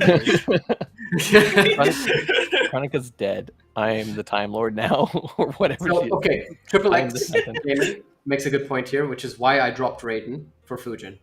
I think we need a new Ooh. Okay. Okay. Okay. I can drop Liu Kang, and I'm assuming in this story he's Fire God Liu Kang, and we still get to see him as a. That's what I assume too. I can do that. I mean, I assume he's in the game or he's in the cutscenes, but he's not playable. Maybe he's the final boss of the game. Ooh. Oh my gosh! I would have loved that from Mortal Kombat 11 if we actually got to fight Revenant Liu Kang, like as was teased in Mortal Kombat X. Yeah. No, I would have preferred to fight Dark Raiden instead. We got him for literally 3 minutes. Gosh. The potential's there, yeah. Yeah. Katana asked, do you guys think that Mortal Kombat 12 should be a hard reboot for the sake of actually having direction and story, or actually continuing loving and just trying to patch things up? With that ending, like, how do you continue MK11 and patch things up? It's just like, yeah, you could if you go through Shang Tsung's ending, which would then lead us to 2 characters that I think really deserve to be in here, and one of them has already been name dropped: Havoc and Hotaru. I did see those. Yes, I did. Wait, who mentioned Hotaru? We need an Order Realm representative, and I think he got way too much hate for actually being a really cool character. No, we don't need Hotaru. We don't. So who's repping the Order Realm? That's the thing, though. Are we doing would MK12 want to have reps from the different realms and all that kind of stuff? Because then we're here to create the perfect roster, right? And one thing that we all complain about is that it's literally just Netherrealm, Earthrealm, and Outworld. So why don't we switch it up? Get in some other realm representatives.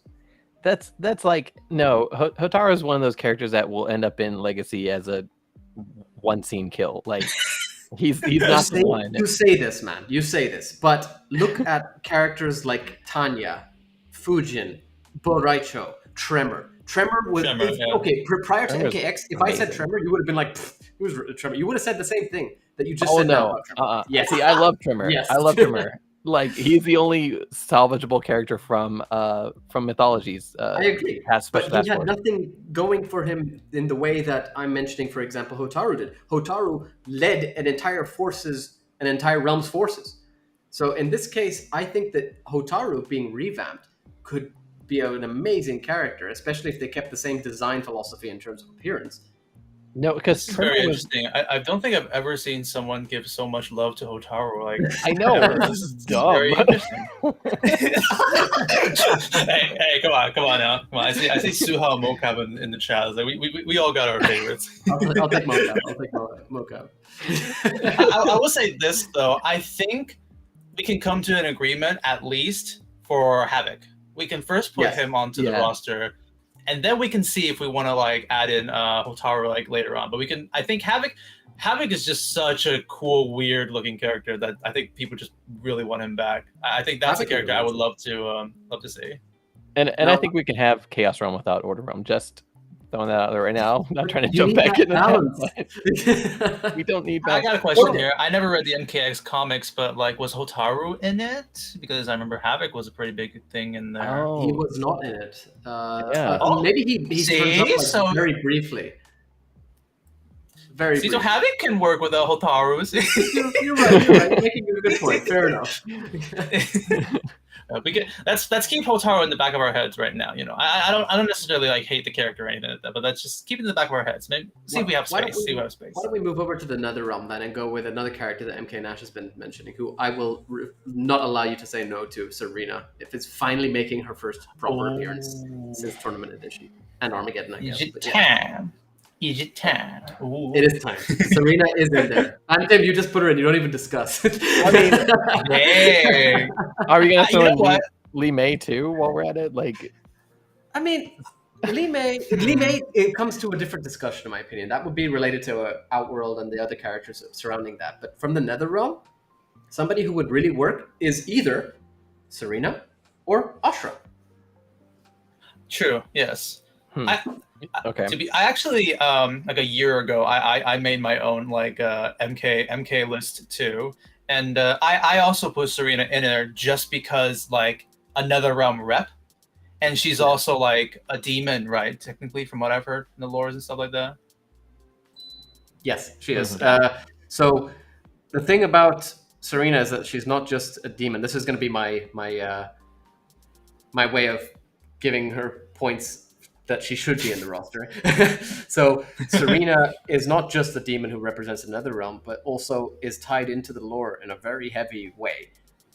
She's involved in Shinnok, Quan Chi's, Bihan's, Kuai Liang's, even technically Smoke's character arcs, and Noob Saibot. Noob Saibot, Bihan, you know what I mean. But you get me. Like, it all sort of fits in there. And I feel like it's about time she makes a proper appearance. And everybody has been requesting her since MK9, really. We got Scarlet instead, and I'm happy with Scarlet in MK9. But how has Serena not appeared, especially with that appearance in the story in MKX? That was what I was thinking too. Like, a lot of MKX characters who did not make it into the final roster, I think Rain and like Barack were big ones, but Serena was also one that's like, she was in the cutscene, like she was there, and it's like, oh, who's this? There. Who's this? With a proper outfit, the looking girl here. It's like, wait, so was Li Mei though? No. Li Mei's outfit made her look like some random person who doesn't know how to fight. Sorry, I know. Yeah, I agree, sadly, because like Serena looked like a character from the MK and like Frost and stuff like that. But Li Mei was like, I was like, wait, that's a character from the games? Wait, Li Mei? Really? Okay. When I saw her in MKX, she looked like a random person, didn't she? I completely didn't even know it was Li Mei.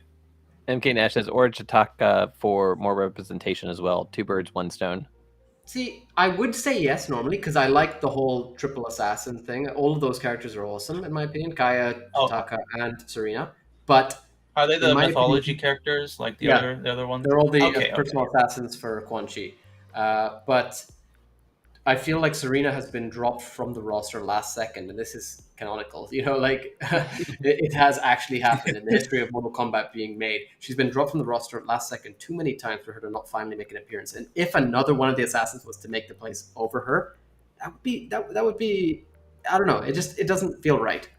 Okay, I'll give you Serena, but no more of these random nobodies that nobody wants. Hey, I'm not the only one. It's literally in the chat. Awesome. It's in the chat. Okay, wait. I'll say this. Look at that design. No, FANTiM. Look at that design on the roster. Look at that face. Tell me that's not there. I did love what they do with her in the newest Legacy movie. So, you know, I'm leaning more towards this because of that. But okay, let me rewind for a second. Original Mortal Kombat 1 characters, like, are we keeping any of them? Like Kano, Sonya, like we already said no to Raiden and Liu Kang's in cutscenes in this new game that we're making. I say drop them. Johnny Cage? Apart from Reptile. Thank you. Reptile counts. Yeah. Do not drop this guy who has been cucked from MK11. So do not drop him. Sonic, I'm all for Reptile, but I have to ask you, if you had the choice of getting Reptile back or another Saurian, or potentially, because we don't know if he's a Saurian or not, Chameleon with a C or Chameleon with a K, who would you pick? Interestingly, I was actually about to suggest both. I mean, I was about to suggest Chameleon on this list too, eventually. Well, first off, who I'd rather back, sadly, still Reptile. Okay. But Chameleon has always been a very interesting idea because, like, one thing I really do like about when NetherRealm Studios bring back like 3D era characters, they always like do it in a really like way that like fans really like. So like Fujin and Tremor are like one of the greatest examples here. So I think like a revamp of Chameleon would be very cool.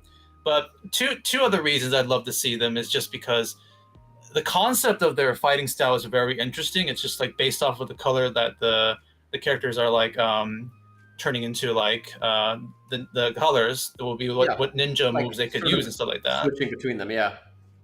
That sounds like a very interesting idea of like how you can implement into like a game. And then also, Reptile is the only Saurian we've basically had throughout the lore for like a very long time. So like I do know female Chameleon is a Saurian. So it's just like more Saurian lore would be very nice too. It's like it's just been only Reptile. So like that would be a great way to introduce that kind of stuff. That's my argument for Chameleon, just the interesting concept there. Fair enough.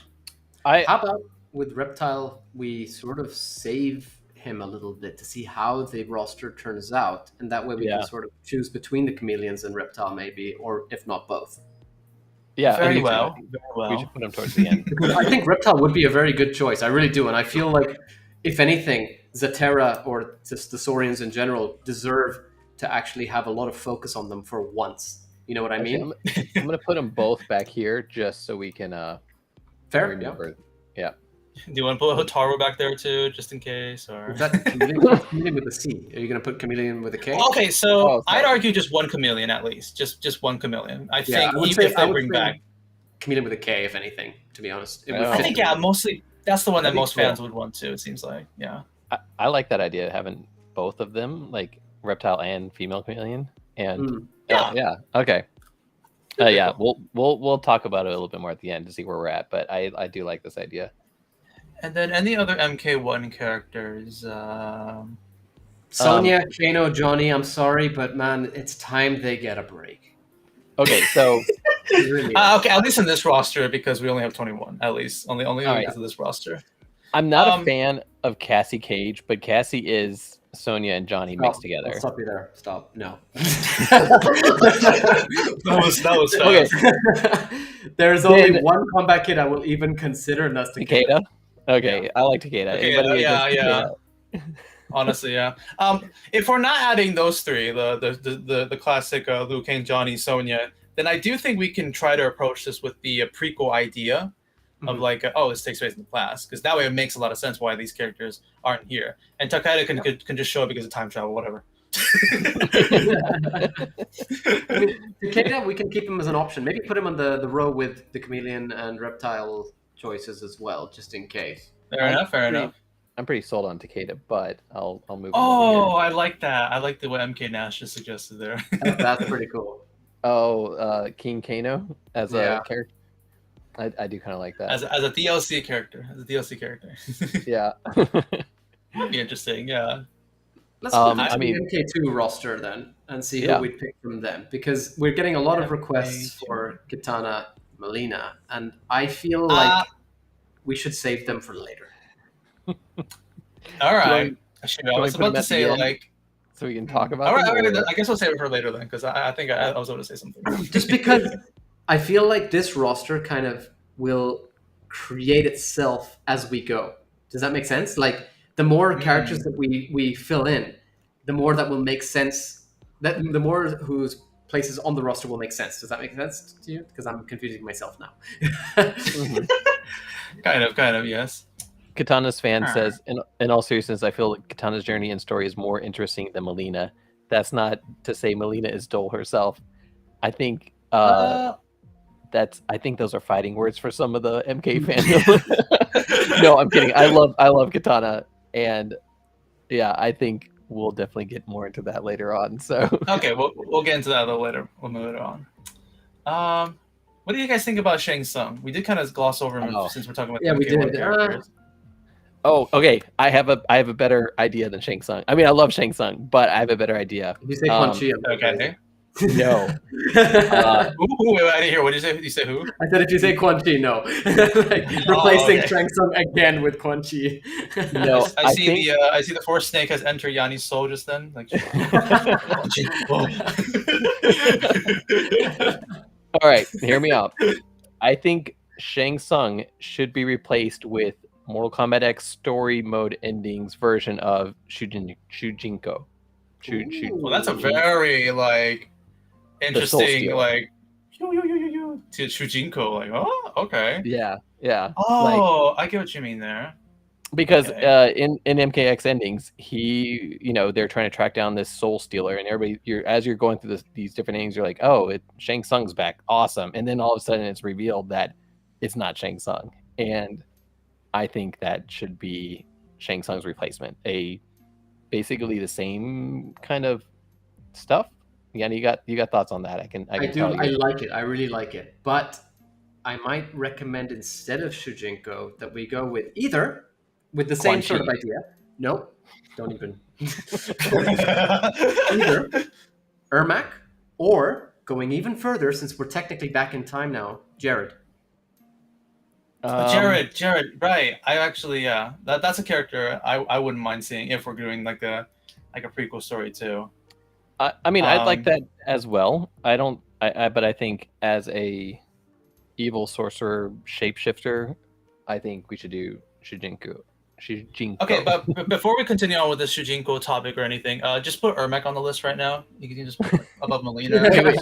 But is it going to be King Jared Ermac?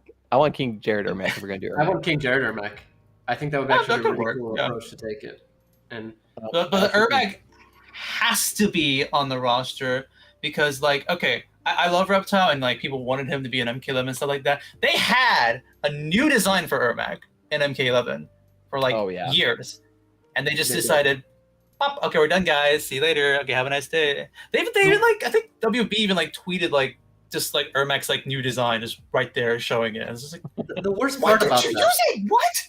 Yeah, the worst part about that is they both. Ermac and Reptile both make an appearance in the crypt, and Ermac has the updated outfit, whereas Reptile looks just like MKX. Yes. So, not to jump back into Mortal Kombat news, but there's actually a reason for that. And I forgot to add it to our list of articles and stuff that we were talking about earlier. But recently, is this like recent development or something? Yeah, this last month or so. There's been a lot of concept art that's been coming out. And basically, there was a plan to use Ermac, and he would be your navigator into the crypt. But guess who decided to sign up for Mortal Kombat 11 and have his iconic face appear? Yeah, Kerry Tagawa. Oh, that's actually kind of awesome in that case. And so they're like, well, what do we do? Let's kill him. So I'm assuming in that case, Ermac wasn't planned for the story, but he was only planned for like the crypt or something. Then possibly, like there's not a lot of details on it, just a couple screenshots that are out there from concept art. But it was basically Ermac doing those scenes. So that could have been cool. With that in mind, that actually makes even more sense to go with Ermac Jared instead of Shujinko over Shang Tsung's replacement. We're looking or if we're only thinking about like Shang Tsung replacement, I'm just thinking of like whether or not we want Shujinko as an interesting character. Although, like I like Shujinko as an idea because like out of all the main characters, he's definitely like quite interesting in Deception. I don't really know if bringing him back would be not like as his own character, if that's like interestingly enough, or like if you are like want to bring back that Deception like journey of his into the story or whatnot. Well, so let's look at gameplay. You got Ermac, who is has his style of levitation and things like that.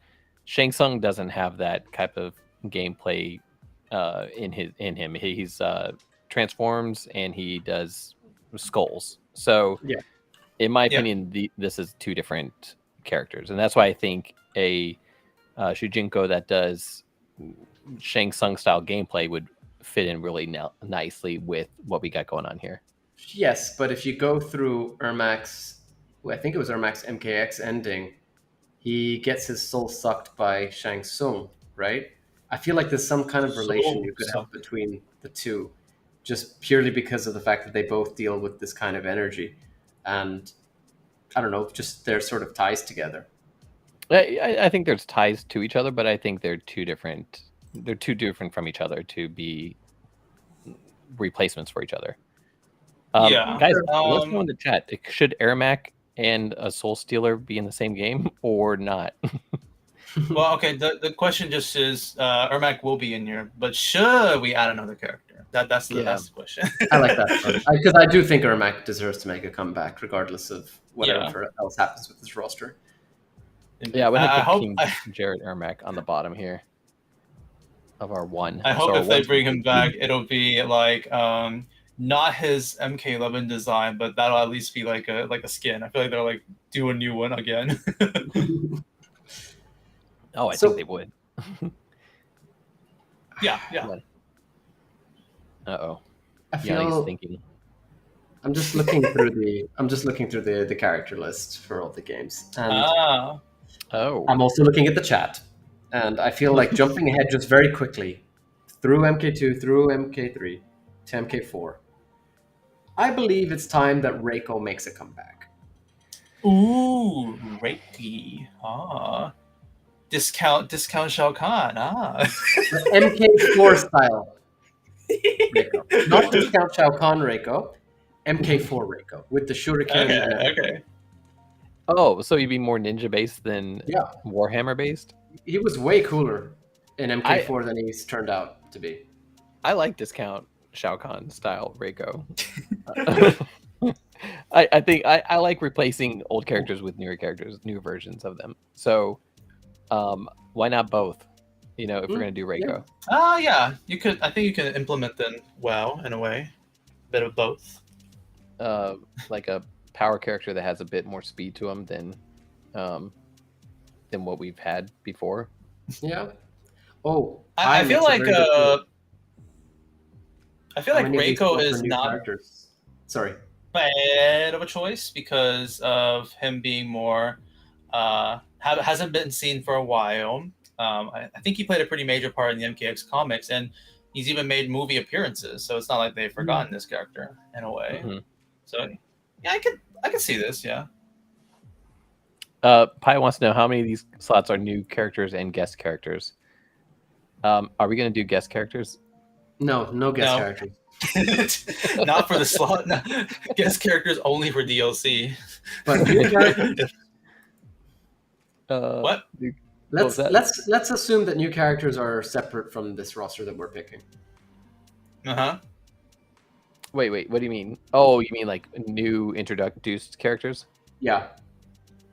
Yeah, I think so. Yeah. Natara is not a bad choice at all.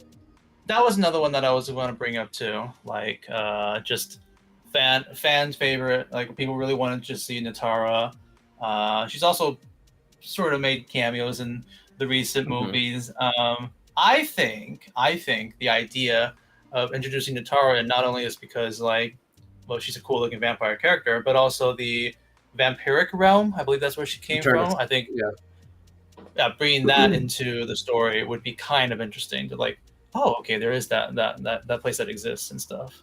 I think she would also be, and I say this with Scarlet being one of my favorite characters, like in my top 5. But I think she would be a great replacement for this roster. Yeah, because both are blood magic related and stuff. Yeah, although it would really be cool to see their interactions with one another. So it's kind of a shame to have Natara and not Scarlet, if that makes sense. Maybe in the next Everyone Is Here type Mortal Kombat game. Are we having any cyborgs? Oh, I say Cyrax. Just Cyrax? Or why don't we take a leaf out of Legacy's book project? Wait, which is Hydro? Yeah. I was thinking. I was thinking. Let's just. Yeah, Triborg. Let's knock them all out. I mean, they're we love the robots, but they're kind of generic and. Ooh. I'm giving us Triborg. Put that away. Put it. Triborg and Holiday. We'll do that.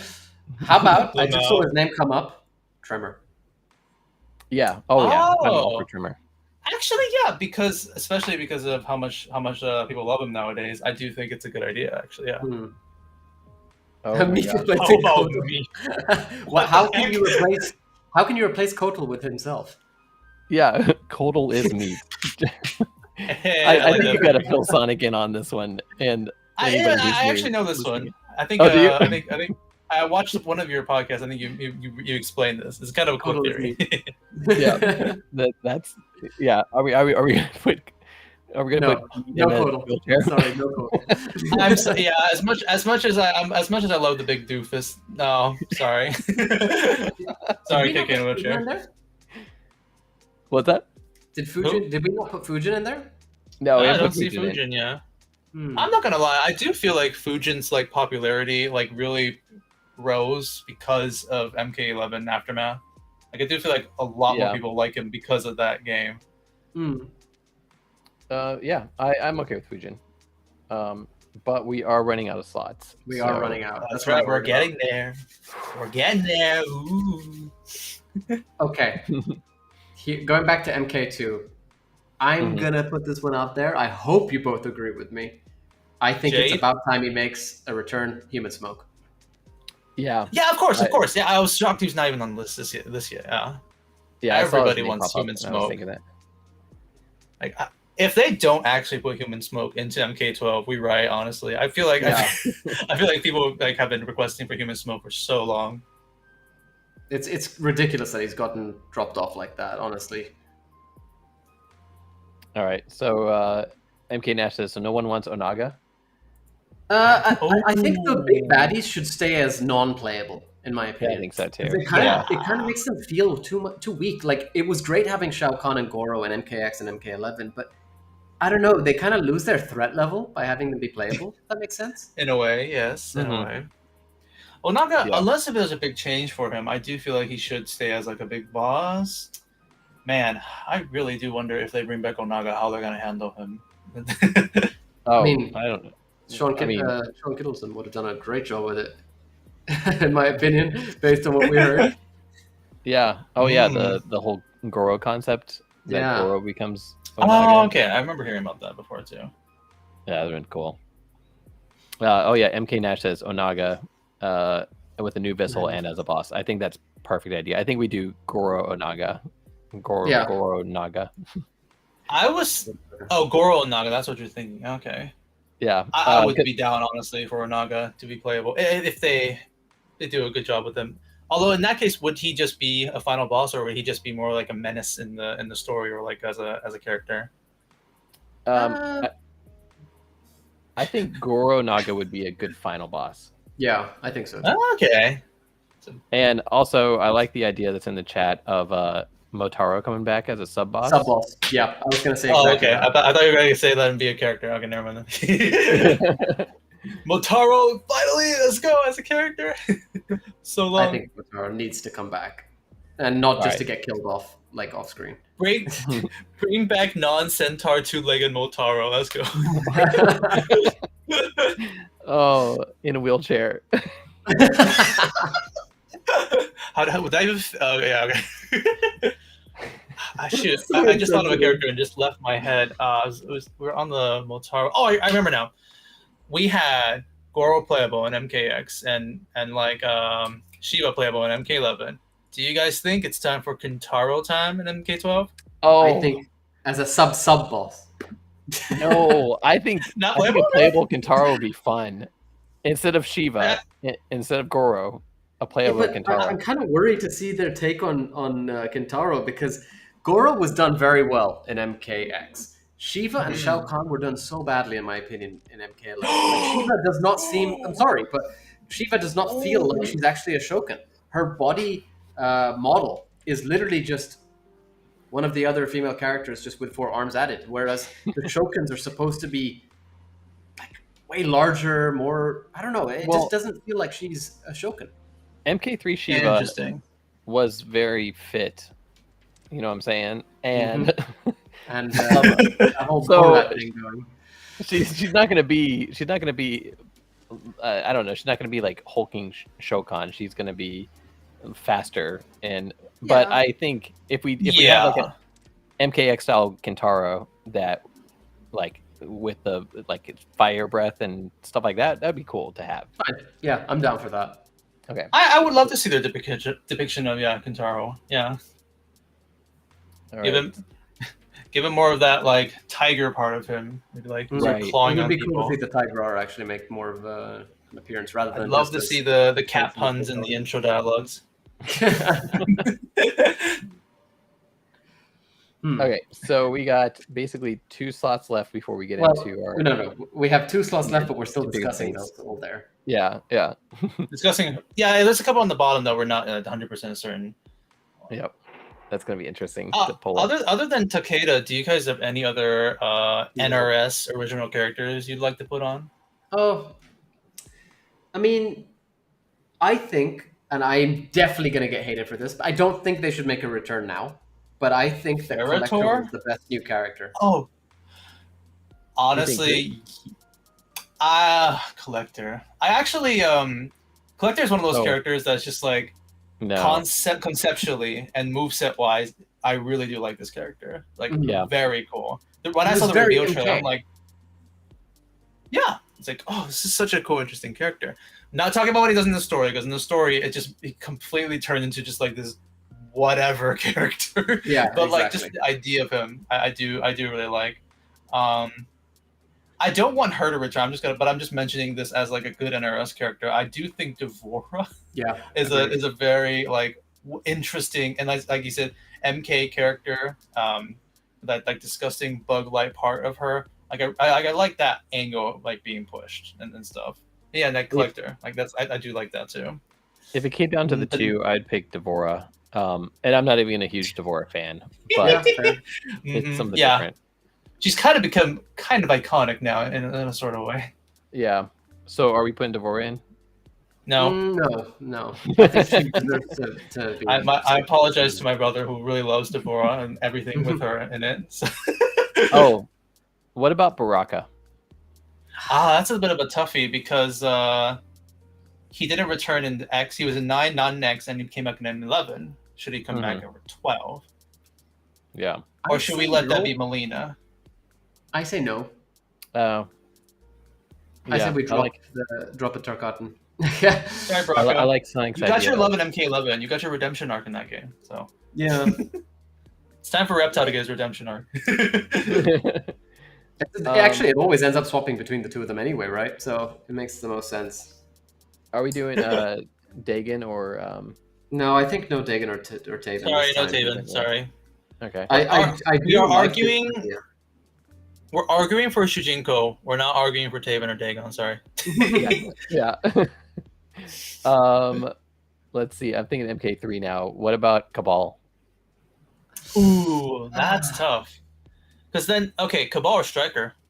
No. No, not even any consideration. sad police sirens. MK Nash in the chat earlier that we should have Striker, but with John Cena's face modeled on him and like a bigger buffer. But then, like, John Cena is also hilarious. So yeah. No, I'm just thinking, isn't this the same approach as like Ronda Rousey Sonya? So just John Cena Striker. Is that what the idea is? Yeah. Ronda Rousey Sonya didn't have a great execution to it, although I would argue that Dimitri Vegas Sub-Zero was even worse. But I feel like John Cena would be an amazing Peacemaker. Peacemaker, sorry. I've got that in my head. Striker. But at the same time, I don't think it's worth giving a roster spot to Striker. I'm sorry, but there's just so many cool characters who have like these special abilities, and we're just going to get the guy with the power of gun. Here's the thing, though. I'm not a big like Striker fan either, but I do know a lot of people who want Striker. So like, I'm speaking for the fans as one of those sort of like things that maybe people would really want. Well, okay, I guess we could like keep going down the list and see what we've got. Let's go down the list. Let's keep him as a backup option. hey, I tried, guys. I tried for you Striker fans. MK Nash is angry with me. Give me your hate. Striker is okay. He's gonna have an invisible ability. GG Unex says you won't be able to see Striker. Okay, tell you what, we can take Striker if we replace Reptile with Striker, because he can take his invisibility ability. Or Chameleon, I guess, since they're both. All right. Hey, Ricky. Who was else? Just thought about somebody who showed up, but I forgot who it was. Oh, yeah, this is a weird character that just popped into my head when mentioning NetherRealm. Of course, I don't think we should, but I'm just mentioning him, Drawman. Because like when mentioning like other NetherRealm characters other than Quan Chi and Shinnok and Scorpion, like we don't have a lot of options. Like in terms of like that part is a better option than Moloch. But if we're gonna go with another NetherRealm character, I do feel like Ashra would be great. Would Ashra represent Nether? Sort of. Right? Okay. Like in a way, I mean, I know she's not. Yes. I know she's not, but at the same time, she is. Does that make sense? Like, yeah. I kind of get that aspect about it because Oh, one other character that I thought about Oh, sorry, you go to the chat. What did chat say? We got some suggestions. Kenshi, Shinnok Shinnok. and Kenshi. Not I Shinnok. love Kenshi can the be. Kenshi idea. I really You do. can think about Kenshi. You can think about But Kenshi. Takeda we could have Takeda in instead. I like Takeda. I think Takeda should be in at this point. Yeah, Takeda's like fan favorite. All right, I'm moving Takeda up out of the questionable area. I love It is a Kenshi, very. but Takeda just makes more sense.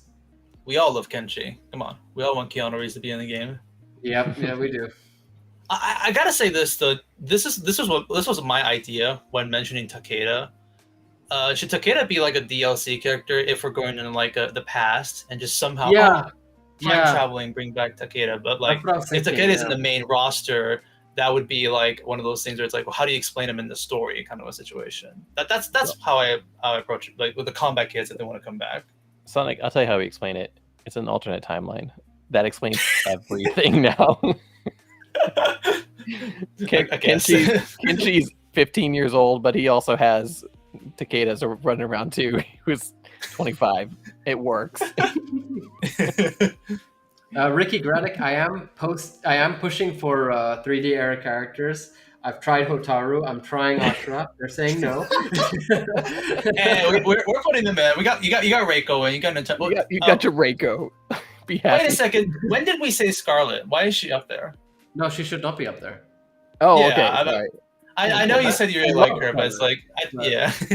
Oh, okay. So we We got an replaced extra. Scarlet with Nitara. I like that. Okay. Yeah, that was the idea. I mean, it would be cool Yeah, to have yeah. them interact with one another, but I feel like if we only have this many spots, then it makes more sense to just go Nitara. Okay, Lord Ron says, I'm asking- wait, did you leave Sonya out? I have bad news for you. This is an alternate reality. This is the past. We're in the prequel. Sorry, she doesn't exist yet. Let's mention all the 3D era characters, okay? So I want to Okay. see everybody's reactions as I say these names, okay? Blaze. Actually, do we Really? count all right, let's go. I'm not saying I want him. I just want to see reactions. So Oh, Blaze, okay. Goraicho, Uh, Drummond, you've mentioned. Frost. yeah. Suhao. Kenshi. Limei. Mavado, I think, could really work. We need some Red Dragon, in my Mavado. opinion. But wait. I want to just Roll add back. Suhao for the hell of it. I really do. Hey, Red Dragon rep, baby. Woo. Yeah, that's what I'm thinking. So that's all from Deadly Alliance, and I think that we could really do with some Red Dragon. And Mavado was cool with his sort of rope things, the hooks, rather than the hook blades, in my opinion. No, I mean, Movado is basically. Well, the hang, ball, hang on a right? second. Do No, we but even that's have with the Black hook Dragon in our list yet?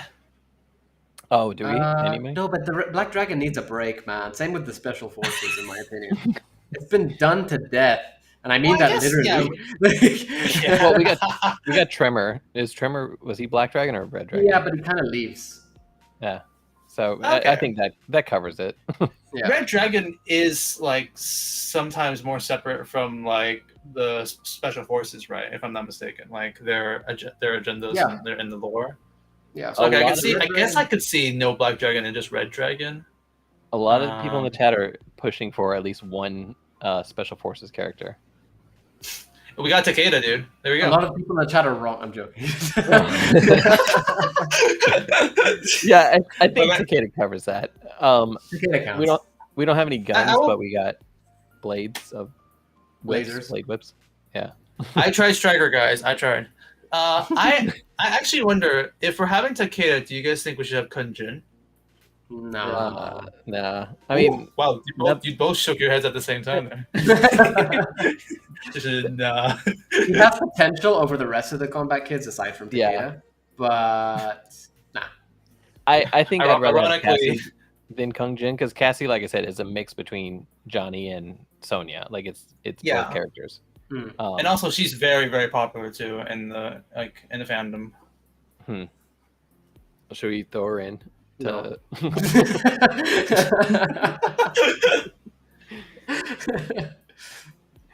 Kung Fu.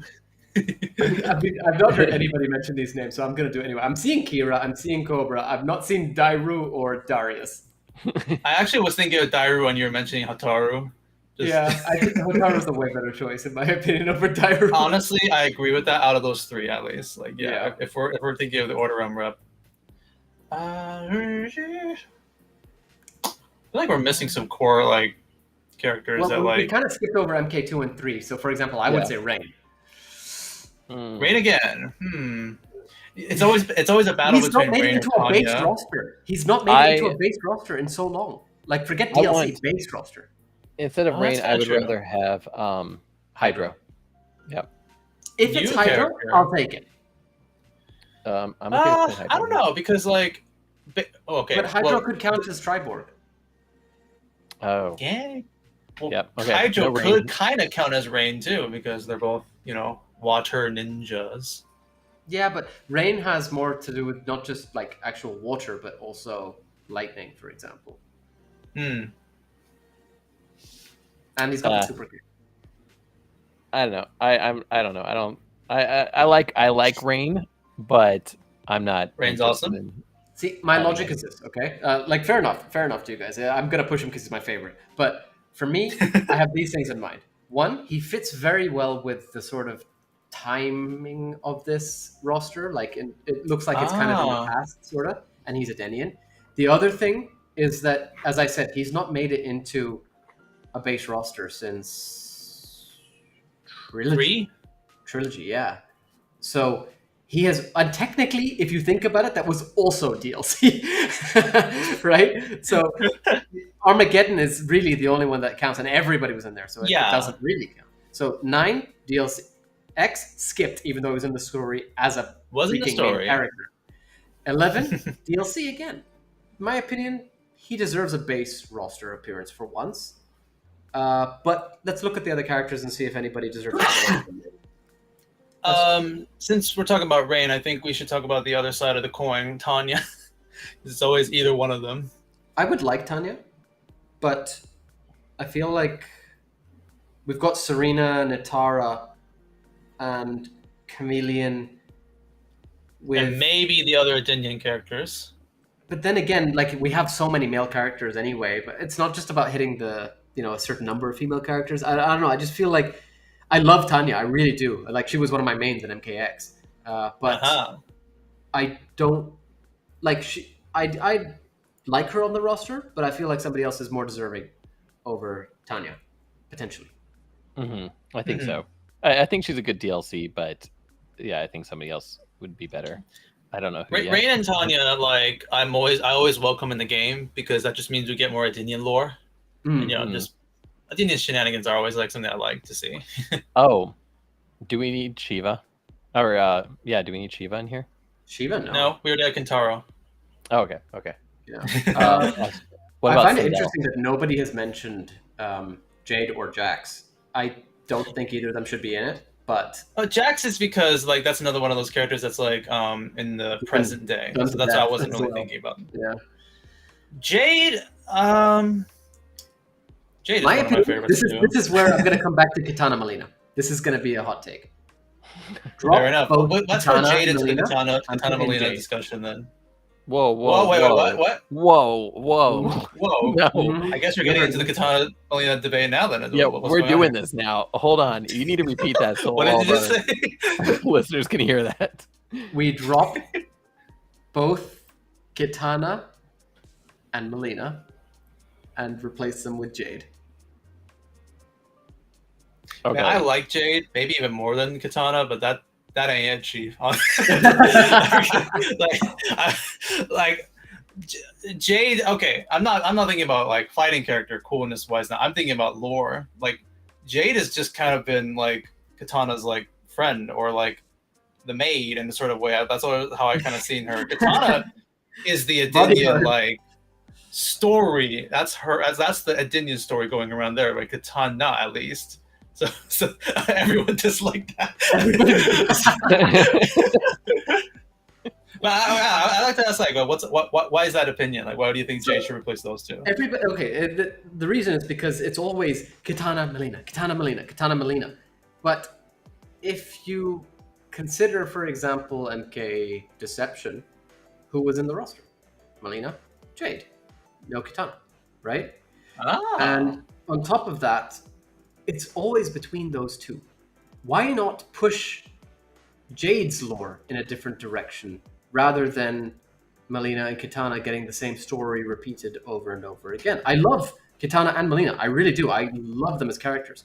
But Jade could really benefit from a different direction and not one with a romantic plot, in my opinion. It did not work with Kotal Khan. Sorry. Well, that's what I was gonna say. Jade, she has her happy ending. Her and Kotal are living on the ranch now, and they're sipping iced tea, and that's the end of Jade. So are they though? Because last time I remember, Kotal got his head cut off. Oh. They were on the cruise ship on the Sea of Blood. It was an aftermath that they had the bad ending, but yeah. I think the one thing also I was thinking about Jade is are we gonna finally explain what's up with her mom that they've been teasing for like 10 years now or something? Oh yeah. that whole thing. MK Nash makes a very good point. I really like this one, but it doesn't work because of Scarlet, in my opinion. Ruby. Well, okay, wait. So when we're talking Ruby, we're talking Mortal Kombat Defenders of the Realm Ruby, which I was thinking of RWBY's Ruby, so that's different. Oh no, completely different. No guest characters. Guest character, yeah. But like that Ruby would be cool because it would not be any of the female ninjas we've had so far, and it's not Scarlet. But it's red. I don't know. The palettes. They don't. No, it's very important. It's for Mortal Ruby. Kombat. It's not red. It's Ruby. To be fair, though, if we're gonna add a character who has not shown up in the games, like you said, Ruby, or I guess even Hydra hasn't really made an appearance in the games yet, I feel like many people. Okay, I feel like the higher ups at WB would choose a very certain character from a very certain movie that came out very recently. Please no. Wait. Please not. Cole Young. No. Scorpion's legacy. Like what? The moment you went that direction, I was like, no. Oh my God. Where's everybody just like that now, guys? if we're talking about like characters who have not been seen in the game but have existed in lore and stuff like that. Oh, Cole Young. I would take Arlene more though. So I would love Arlene. Hey, Arlene, that'd be kind of cute. There we go. Is he even there? Is he on the he list? You guys don't understand. This is the most in-depth thing I've ever seen in my life. It's not even. Oh my God! No! Go back. Type in WU. Can you type? Wu Lei. Oh no, we're not putting Wu Lei. Who is Wu Lei? Actually, no. You know what? We haven't talked about Conquest. Yeah. And I'm seeing the names there. Yeah. All right. Taja, I'll leave this to you guys. I have no idea what Conquest. Vorpax. I'm thinking Vorpax. I like that idea. I think Vorpax. That would solve our ninja problem. Yeah. I'm sorry, like Katana's fan group page that's on here, Katana fans, but I think that could do it. Okay, so Yanni, give a quick 5-second. Yeah, explain why this solves the issues. Conquest, Shang Tsung is pretty much imprisoned within the Cobalt Mines for his failure to beat the Great Kung Lao, and there he meets somebody called Vorpax, who I won't spoil anything, but she turns out to be an important character, not just in the sense that she sort of serves Shang Tsung, but that there's actually so much more to her character, which is very important for the overarching plot of Shao Kahn invading Earthrealm, because she kind of gets in the middle of it in a way where she's actually a different... I feel like if I go any further, I spoil it. Okay. There's a lot more depth than was realized. Yeah. There's a lot to her. It's really cool, actually. I would even possibly recommend... Like, I would prefer Vorpax over... Yeah, Kriya. I was going to suggest Kriya. Stick with Vorpax, in my opinion. I think... Yeah. Yeah. If Cole Young gets in there, we'll retire MK. Yeah, I feel sorry for Lewis Tan too. Okay. Yeah, it just reads. I'm sure he'll get a glow up in the sequel. I'm sure the armor will cover his whole entire body when he awakens his The entire armor looked cool in my opinion. I just didn't like that they gave him the tonfa because Tanya, but at the same time, I think I saw concept art of like the Ko Young's like Arcana, and it looked like as if the armor was could be like liquefied and like changed into different forms and stuff like that, like a semi venom kind of shenanigans. I think it would be kind of cool if you go that route. Cool. With but the problem is they're going with all of this different stuff, and then they didn't show any of that really. They just gave him basket woven armor rather than and made him Scorpion's ancestor. Descendant. Yeah, this is prologue Ko Young. He's gonna get like much more things in the future. He's gonna get all the plot armor. He's gonna kill all the big baddies. I did specifically say when we were reviewing the movie, I did think that Ko Young has potential, but I didn't like how they did it in the sense that they made him Hanzo's descendant. I really feel like he could have been a cool character on his own. We as Mortal Kombat fans have to understand that we're always going to get new characters. It's just the execution needs to be right with them, and I don't think they nailed it with Ko Young at all. Yeah. Yeah. Well, and like if this is turning into like an MK 2021 like review, like there's a ton I could say that how much I don't like Ko Young. But yeah, that is one of them. Yeah. See, guys, he's Scorpion's descendant. That means he's important now. Please clap.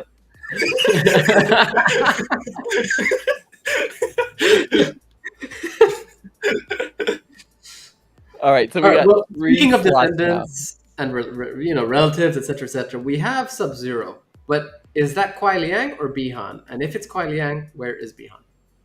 It's actually the original cryomancer who like passed down the cryomancy abilities through the Sub-Zero like family lineage. That would be pretty cool. Yeah, that's one of the ideas I had if this was a prequel. Like that original cryomancer. Just kidding. It's Frost.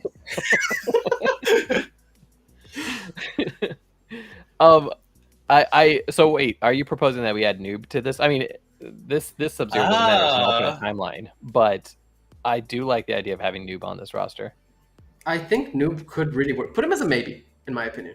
Maybe, yeah. Noob is so beloved. I think like people would not mind if he just returns again. He's just so iconic, in my opinion. And he was like he literally got his own game, you know. All right, so we've established that you guys hate Mexican Shao Kahn. My next question is, what about Nightwolf? Are you guys racist against? I was gonna suggest Nightwolf maybe, but I feel like he just appeared in MK11. What about female Nightwolf from the arcade ending? That's what I was actually literally just about to suggest. I feel like we could have a really cool take on the Nightwolf mantle, like from his ending. But at the same time, I'm not 100% sold. Yeah, I'm not sold on Nightwolf. I've never been a Nightwolf fan. Ooh, okay. I mean, that's not too big of a deal in my opinion. I'll put him down there, maybe. Maybe. Okay. We decided on Triborg for the robots. Sindel, are we doing her? I think no. I was thinking about her, but I think we already have Jared, so I think that's a pretty good like that part of the rep there for Ermac. I don't know. I think Sindel could, if we had her, there could be interactions, and it could also undo some damage. Yeah. Are we doing the like bit more like the fan favorite Sindel, or we'll go with the twin Del as some people would say? Yeah, I think we'd want to go back to Sindel. Fan favorite Sindel. Yeah. It's funny because she called Sindel, but I mean the real sin was making her twin Del. What's up with the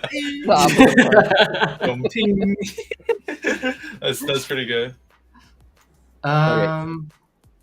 Okay, so in my opinion now, I'm not going with any more of the MK11 or MKX characters. I don't think Aaron Black deserves to make it into another game in a row. So bye, Aaron Black. Bye. Here, I think we've got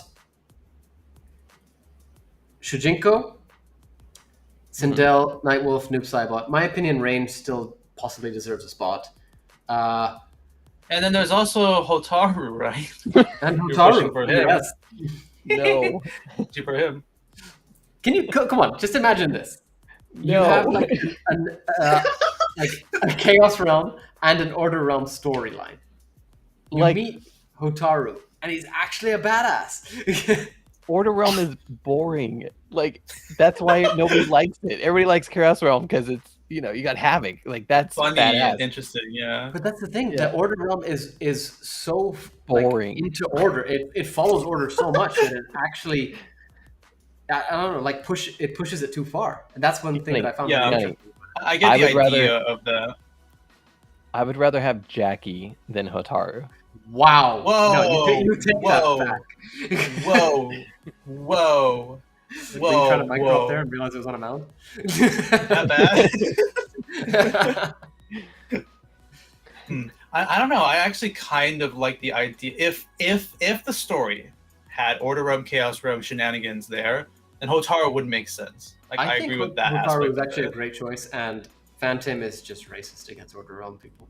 Racist. Realmcist. These Realmcist All right, hold on, I'm gonna put him at the end as a maybe, but Hey, I'll say this though, and this might be controversial. I take Hotaru a little bit over like Nightwolf, like in this current roster that we currently have at least. Agreed. Definitely, I'm definitely not have even to gonna. push I'm the not even cool factor gonna though. address that comment. Sorry.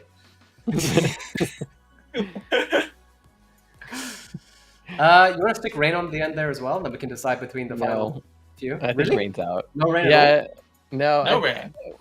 I mean, I loved what they did with him, but he's had his moment to shine. It's just he's got no story development. There's nothing to develop. No, that's not true.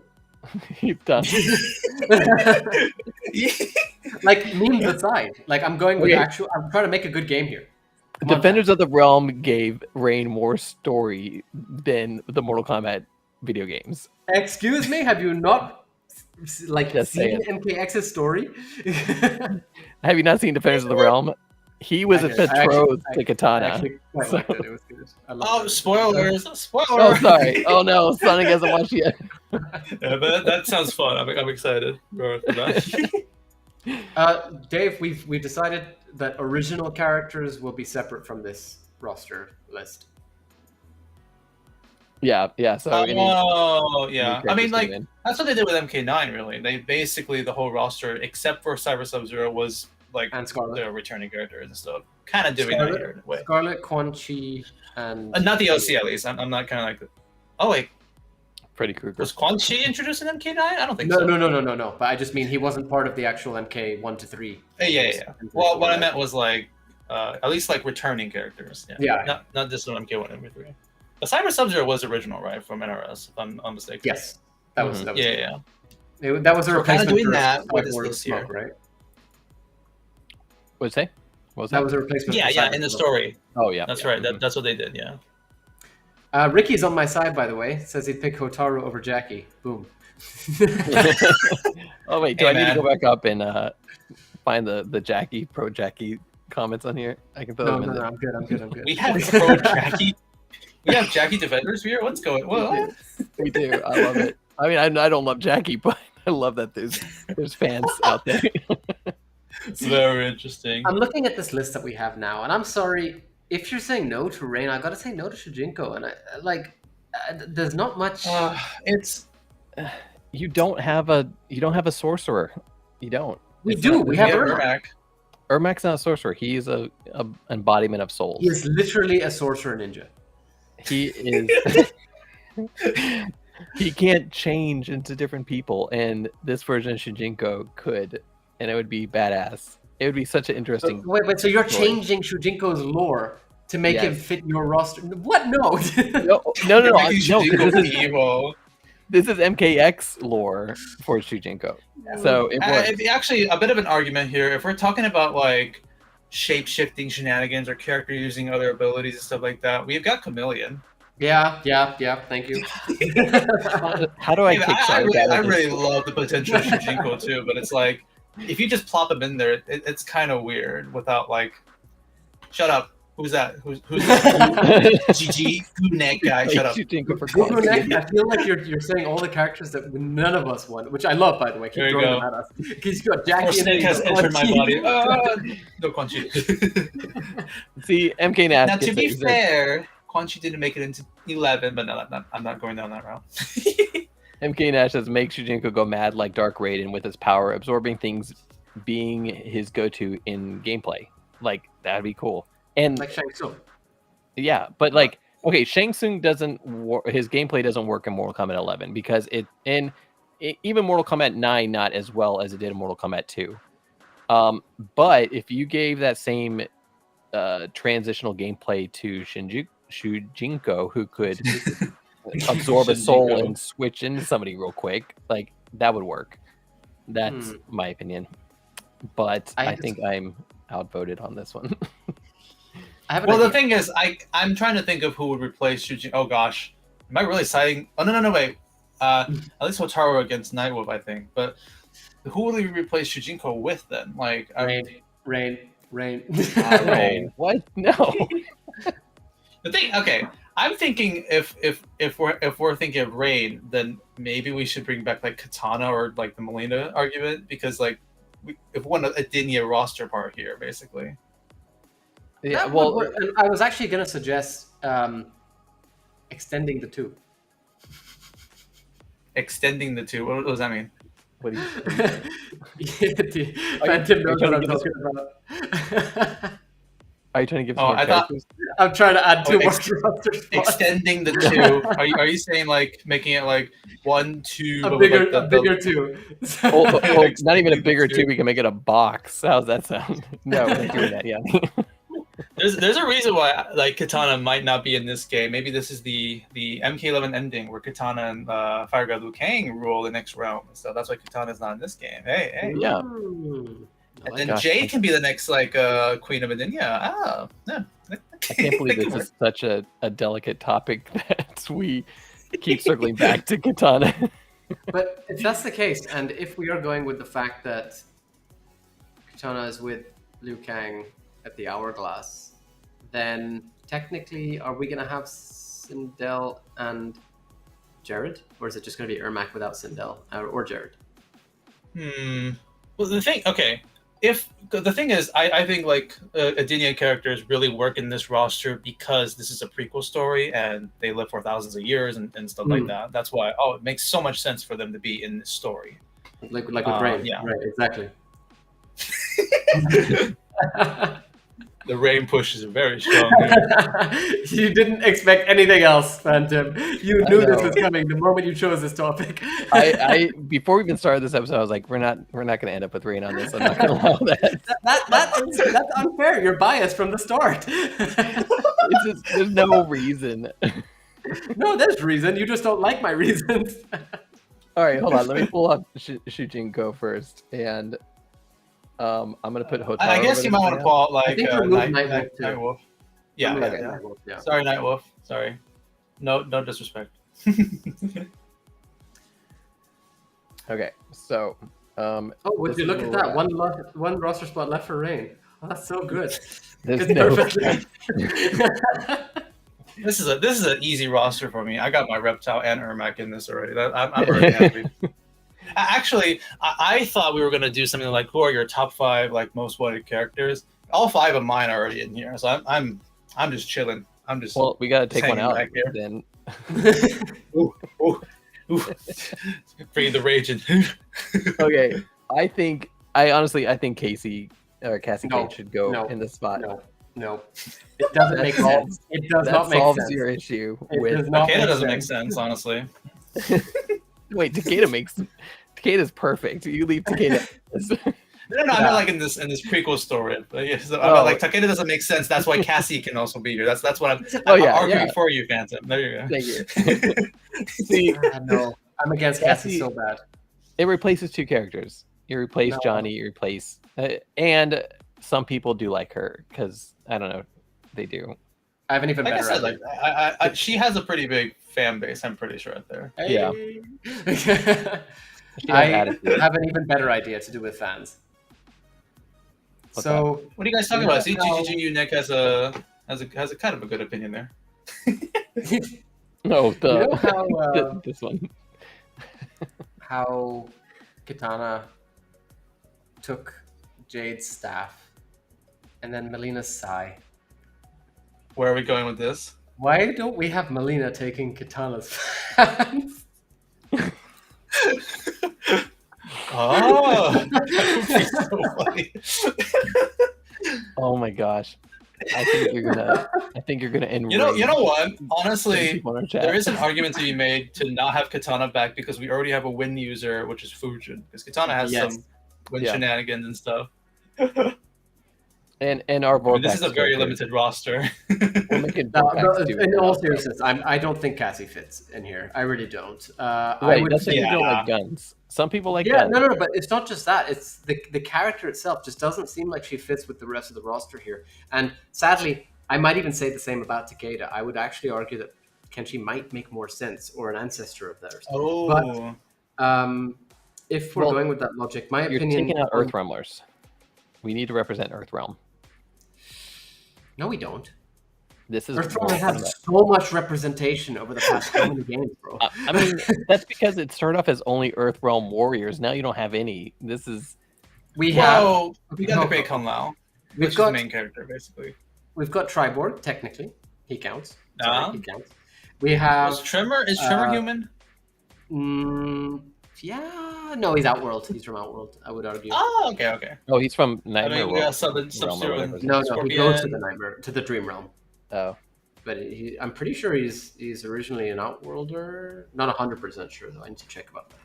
But so we've got, in terms of Earthrealmers, Great Kung Lao and Scorpion, Sub-Zero, Bihan. Although you can argue that the Cryomancers are technically originating from Was that Oh wait, Outworld? Adenia, right? From Underground. Edenia. Yep. So I think we have enough Earthrealmers there. Oh, also Thomas Rabada, Smoke. And oh, sorry, yeah. that's not Shujinko, that's Otaru.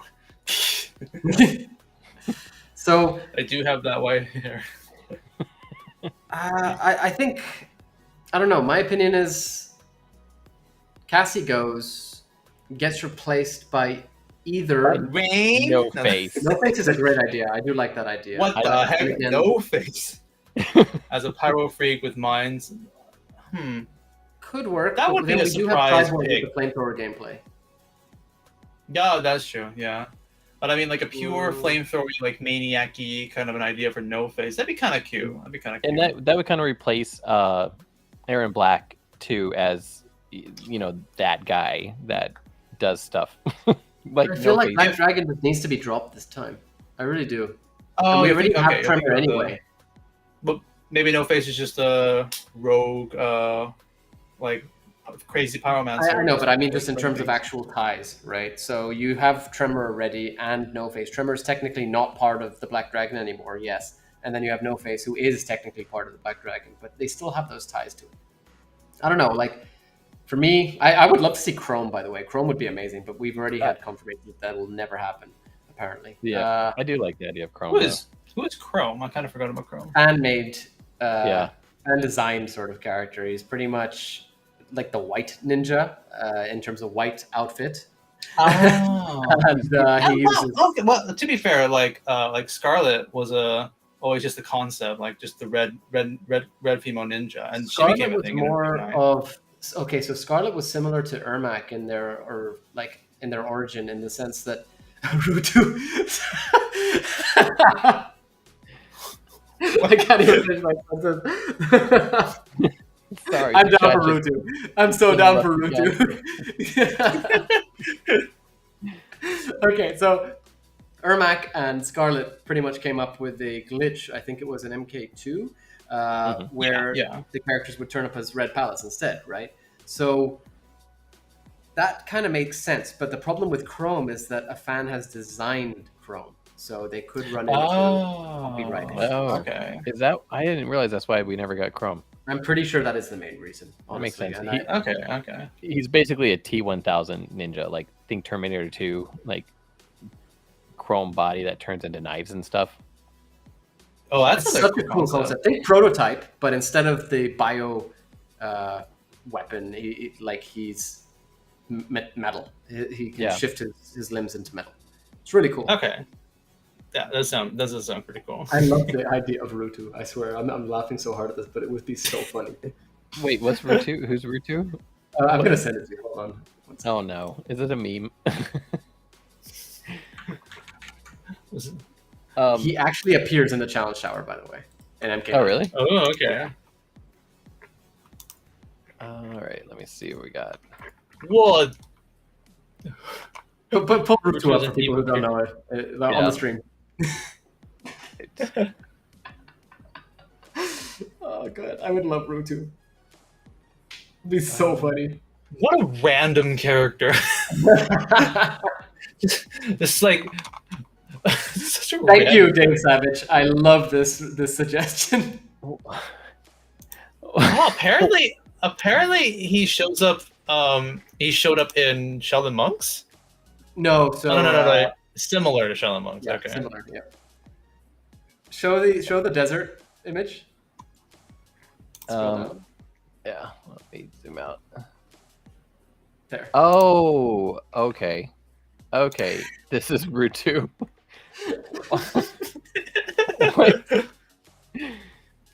So basically, like one of Noob Saibot's clone just like ran away or something.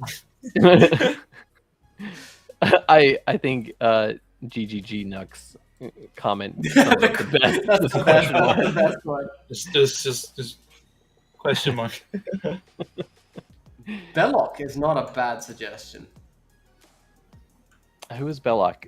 I don't remember Belloc. Cut from MK Gold. Oh, That sounds familiar. That's right. Yeah, that would be cool. I like that idea. Kind of. But I'm pretty sure Belloc pretty much became like he would be too similar to Shinnok, in my opinion. Ah. But Well, I mean, we don't have Shinnok here. Yeah. Yeah, but I mean as a character as a whole. Like literally, like it just feels like I'll send you a 1 second. Oh yeah. Sorry. Let me put him up. Was Belloc you got and it? the demon the same character? The demon? The demon. Wasn't there a character called the demon? Here's The Belloc. demon. Check out Belloc. All right. So here's some pictures of Belloc. Do you see what I mean? Like he's like Shinnok but more devilly, and if that's great idea, guys. Great idea. Who? Lucifer. Yeah, I was just thinking about that because of like you mentioned Belloc too. Yeah. Yeah. Lucifer does exist in the MK franchise. But then again, that would mean that this is way before Shinnok was defeated him. Hey, I it's guess a new so. timeline.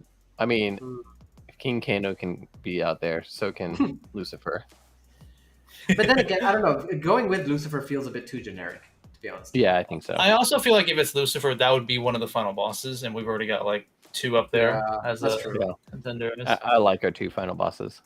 What about Kai? Shoot, who's Kai? I felt it sounds familiar. Kai? I can't believe I forgot about. Yeah, I like Kai. I think that would be a good replacement for Liu Kang. How about me? Yanni, we're putting Yanni in the game. Meat? Oh, No, not me. I Didn't mean. How about me? I'm like, whoa, this is confidence coming up here. I'm already in there on the range.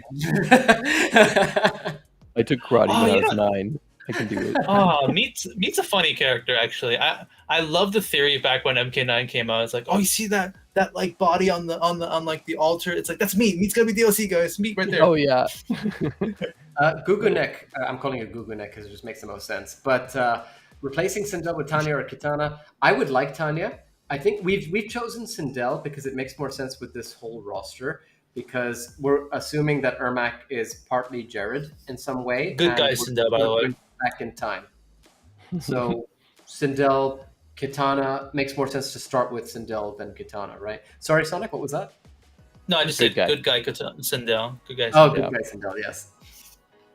And then we also got our Vorpax up there, who is kind of can replace some of these female ninjas. I got a question about War. You see, she's called Warpax. Vorpax. Vorpax. Oh, Vorpax. Yeah. How would she play? Like, what's her moveset? It's kind of spoilery. Oh, okay. Yeah. Okay, fine. Yeah, it's kind of spoilery. Okay, geez. Let me see if I can Well, find she a way. does- So she If I can does find- have. Good way to sort of describe her without ruining it. Katana's fan says, "Do you see any depth to Tanya's character?" Oh yeah. What a depth. Yeah, a little bit.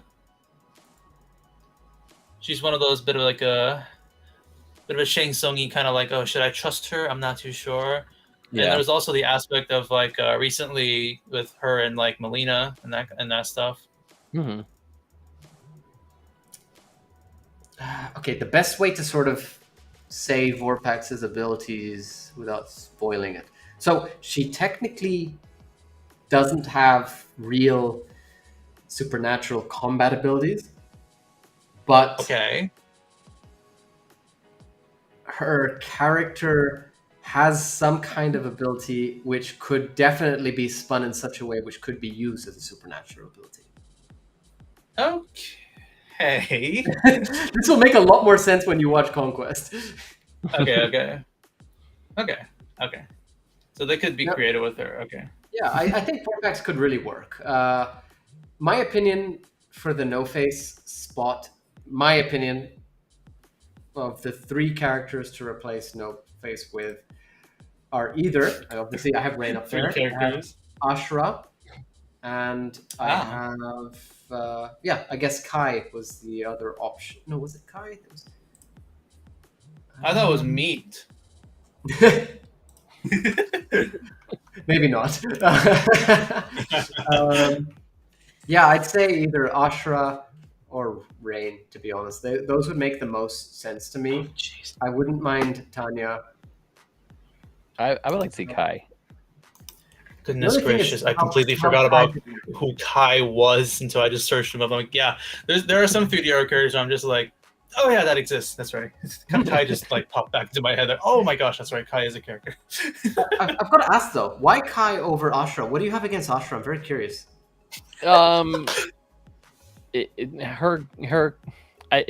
She was just bulky when you played her. What? I mean, of course, everybody in Mortal Kombat 4 was, but What? No. Wait, what? Ashra. yeah, with the hat, That's a big white hat, right? Bulky? That's not MK4, dude. Ashra. That's Deception. Deception. Now, the reason I'm pushing Ashra so hard is because she would work very well with Nitara in the roster too, because they are, Nitara, yeah. you know, with the Datusha, with her dagger. With her sword, yeah. Wait, was it the Datusha? I mean, I forgot what it's called. Let me let's see go if I can bulky. find it. Look at her. What do you mean bulky? What is this as a reason?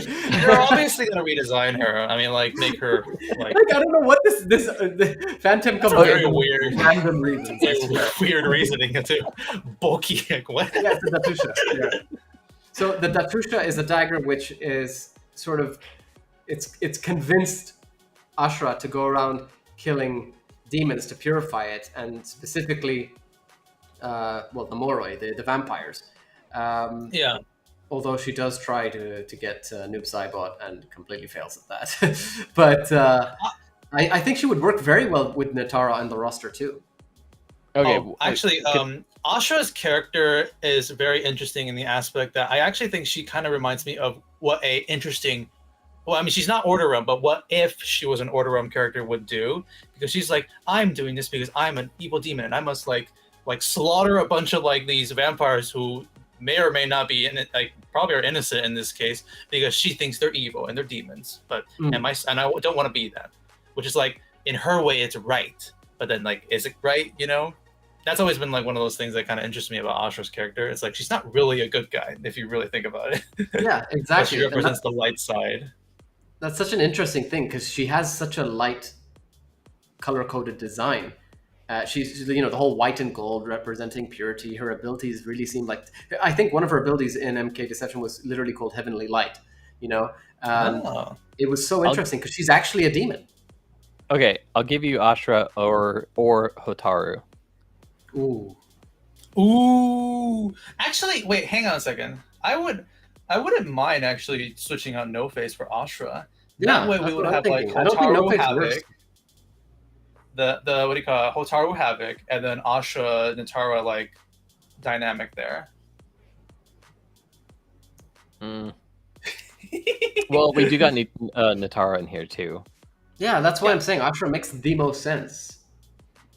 Like, I don't like it. One thing I gotta say, The more I think about it, I actually do like it though. I actually do like it. you gotta give reasons for why you're not picking characters. Because so far your reasoning It's very lacking. Have you seen her hat? It's cool. Do you like Raiden? Do you like Raiden? It's different. It's cool. Asha's hat makes her unique. Makes her stand out. I do agree. She's boring. Hotaru is boring too. That's why I You said didn't even know who she was. No, I did. She's the NRS bulky treatment. one with the hat. NRS treatment. Give her the NRS treatment. She'll be more interesting that way. give her the Lee May treatment. See, MK Nash says it exactly the way I'm thinking. Havoc needs Hotaru. Ashura needs Nitara. Yeah, that's hard to argue with. Actually, I do like that. Yeah, I don't. Yeah, nah. I kind of like that. That's idea why, of the roster, in my yeah. opinion, the only person who is actually the odd one out on this roster right now, and I don't want to say this because I really like the character, is It's Takeda. Takeda. yep. But we're keeping him because he's the best thing to come out of. Just because why not? If I would say if we had to replace like Takeda, but we're not. I'm just saying if we had to, it'd probably be one of the other Adenia characters that we tried to Rain, the Katana Mali in the rain. Rain. Yeah, one of those. No, But yeah, because I think okay, you want fans to come back from every incarnation of Mortal Kombat, and MKX Takeda is the fan favorite. So that is true. No, but that's not a good reason, in my opinion. The reason should be based on the actual roster list and the story itself, not just to bring people back. You know, you got to go with what's requested What or what people want. And I'm sorry, I'm gonna push this. I'm not saying this to make you put him in there, but it's just my example. Rain, for example, was being requested like crazy, non-stop, and look what happened. DLC, twice in a row. One in a row, but you get me. Like, yep, he had his moment. You're right. That's why he's done, Yani. I'm not saying this to make you put Rain in there. I'm just trying to explain to you why I don't think that your reasoning is fair to the characters that we have here. Yeah. I don't. Takeda is really just the odd ones out, but he's just in there because it's like, oh, people want to see him. Like that's the He has to be. that He's is the the only. reasoning here. Unless we're gonna go with that alternate universe, where he's just well. Now that I think about it, Takeda has a lot of technology in his moveset, and if this is taking come back place, to I don't know, in the 15th century or something, yeah, that's why I kind of suggested if Takeda or Kunjin would be in the game, they'd be a time traveling or alternate universe, like a DLC shenanigan. That's kind of how I would imagine it. Jigugu next makes a good point that how does Cyber Lin Kuei work? Then if we're Something just saying answered that, in my opinion. huh? Oh Something no, like- I mean I think Takeda can work as much as Cyber Lin Kuei. Yeah, in this exactly. Alternate reality. Also, we got a super chat from Katana's fans who says they for sure. And by the way, thank you for that. Thank you. They say they for sure need Thank you, to get rid Realm of the chapter system. Yeah. I think that needs to be Bring back fixed. Conquest mode. Bring back Conquest, exactly. Do Deception Story was the Conquest mode best, again. Approach. Street That'd be Fighter 6 is taking this advice. Bring back Conquest mode. Yeah. No Face's okay. pre-Black Dragon before Kano had his middle eye. I mean, it's still tied to the Black Dragon, regardless, in my opinion. Look, it's No Face. We don't care about him. Sorry. It has no face. Sorry, it's no Face was only kind of interesting because they remembered him in Snowblind. That's why Snowface is kind of interesting. I'm glad that Jeremy put No Face in there. That was such a good addition. Yeah. I was like, oh, who is that? Nobody would really know that until people in the comments, obscure, Special Forces fans, be like, that's actually No Face. Like, oh, interesting. Okay. Well, I do like that. including, Cobra and Kira in there. I can't believe I'm accepting a roster without Rain. I can't do this. No, I can't. I can't. Don't worry, he'll be DLC. Don't worry about it. No, he's not. Not again. He's always DLC. Not again. It works. That's where he belongs. He'll either be DLC or he won't be playable, but he will be in the story. All right, I'm gonna hide the chat for a minute so we can take a look at this on the big screen so everybody can see what we got. Look at this. Got the roster. It definitely is a very interesting roster. Yeah, we got Scorpion, Sub-Zero, the Great Kung Lao. We got Havoc, Serena. We have King Jared's version of Ermac. We got Reiko, Serena, Vorpax, Triborg, which can encompass any of the ninjas, even Hydra. We're thinking. Tremor, Fujin. That's Fujin, right? That's That is Fujin. Okay. Yep, And then we Smoke. got Smoke, Kentaro, Takeda, Hotaru, Sindel, and somebody who looks bulky. And then we got Ashra. Then we got Timo new Raiden, Cybot, Timo Raiden. Chameleon, and Reptile. So I like how we just settled on Chameleon and Reptile without bringing them up again. I, It just I makes sense. yeah, the more we Awesome left idea. them there, the more it worked. It was like, Yeah. this is good. I think like half of this roster will definitely happen, but like I feel like the other half is just like only one or That's not two what of them we're will be getting. in there. But like if any of those are Right. picked, we'll be like, oh my gosh, Natara, oh my gosh, Chameleon, kind of a thing. Yeah, I mean, let's face it. The only people we're gonna actually get from this roster is Scorpion and Sub-Zero. Oh, for sure. Yeah. Well, I think Reptile and Ermac like 99%. Like they have to be in the next game. That'd be cool. Oh, by the way, I say love that, our We haven't had process. Smoke, right? Do what? He says like Ermac and Reptile have to be in the next game, but then look what happened with Smoke. Oh yeah. Smoke is the exception that proves the rules. What's the word? I mean, that's saying. Smoke and Rain, of course, it's my favorites every single time. Well, at That's least why Rain they're did your return for favorites. 2 games out of the NetherRealm stuff. Smoke is the one that's just like, oh, he got left out on MK11. Like what?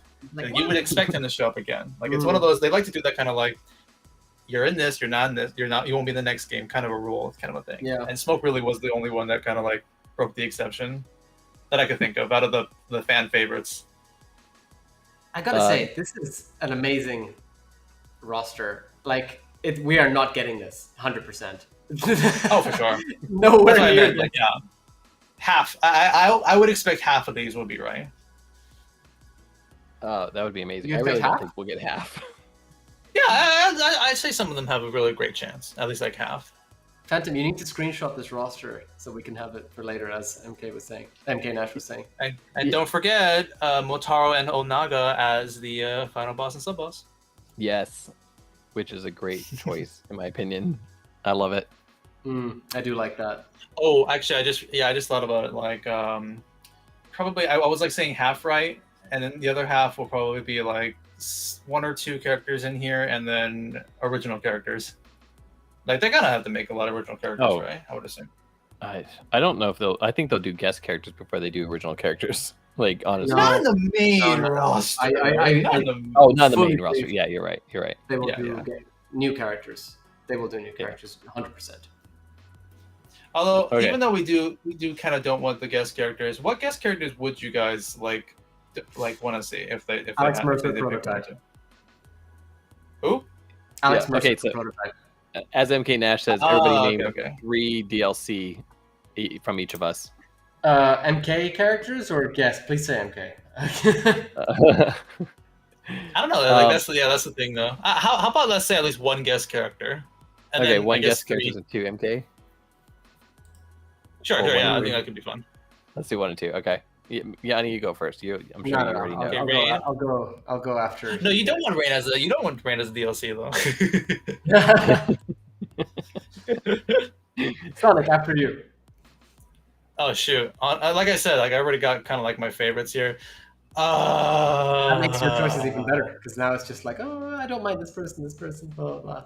Yeah, honestly, it's kind of like, I'm not too sure here. I'll say my guest character first, though. The one that was supposed to be an MK11, Ash Williams. Okay. Yeah, that'd be cool. I actually just recently like rewatched the Evil Dead like franchise, all 3 movies, and I'm like, okay, this can work. Like this crazy ass movies can really make this character like work as a fun like crazy character. I can see it happening. Well, if you watch the TV Now- show too, it works really well. Nah. The Ash Returns ones or The Ash versus Evil Dead. okay. Yeah, that's right. Okay. So, Ash Williams? jeez. Gotta think of 3 DLC characters. I'm gonna have to pass it on to somebody else here. I gotta think about it. Okay, I've already got one. Okay, I'll name my. I can only think of like 1 right now. Okay, so for my DLC Mortal Kombat character, I want to see Great Kung Lao as playable again because I think that was like what are you talking He's on the about? list. What? Huh? What? He's literally on the list. He's the third character we picked. He's below Sub-Zero. Oh, sorry. I meant to say Fire God Liu Kang. Okay. That's very different. Yeah. That's very different. I would like to see Fire God Liu Kang playable again as a DLC, just because it was a fun version of Liu Kang, I thought. So I do think if they make him very, very different, though, like make him really, really different, like actually play with the electric element of it. Yes. Oh yeah, exactly. Make him more of a cross between Raiden and Liu Kang. Like that'd be cool. Yeah. Let's see, Yanni. How about you name one, and then we'll circle back around. You already know my pick. Rain. Even if it's DLC, you can still pick. I will take Rain however I can. Yeah. I got one.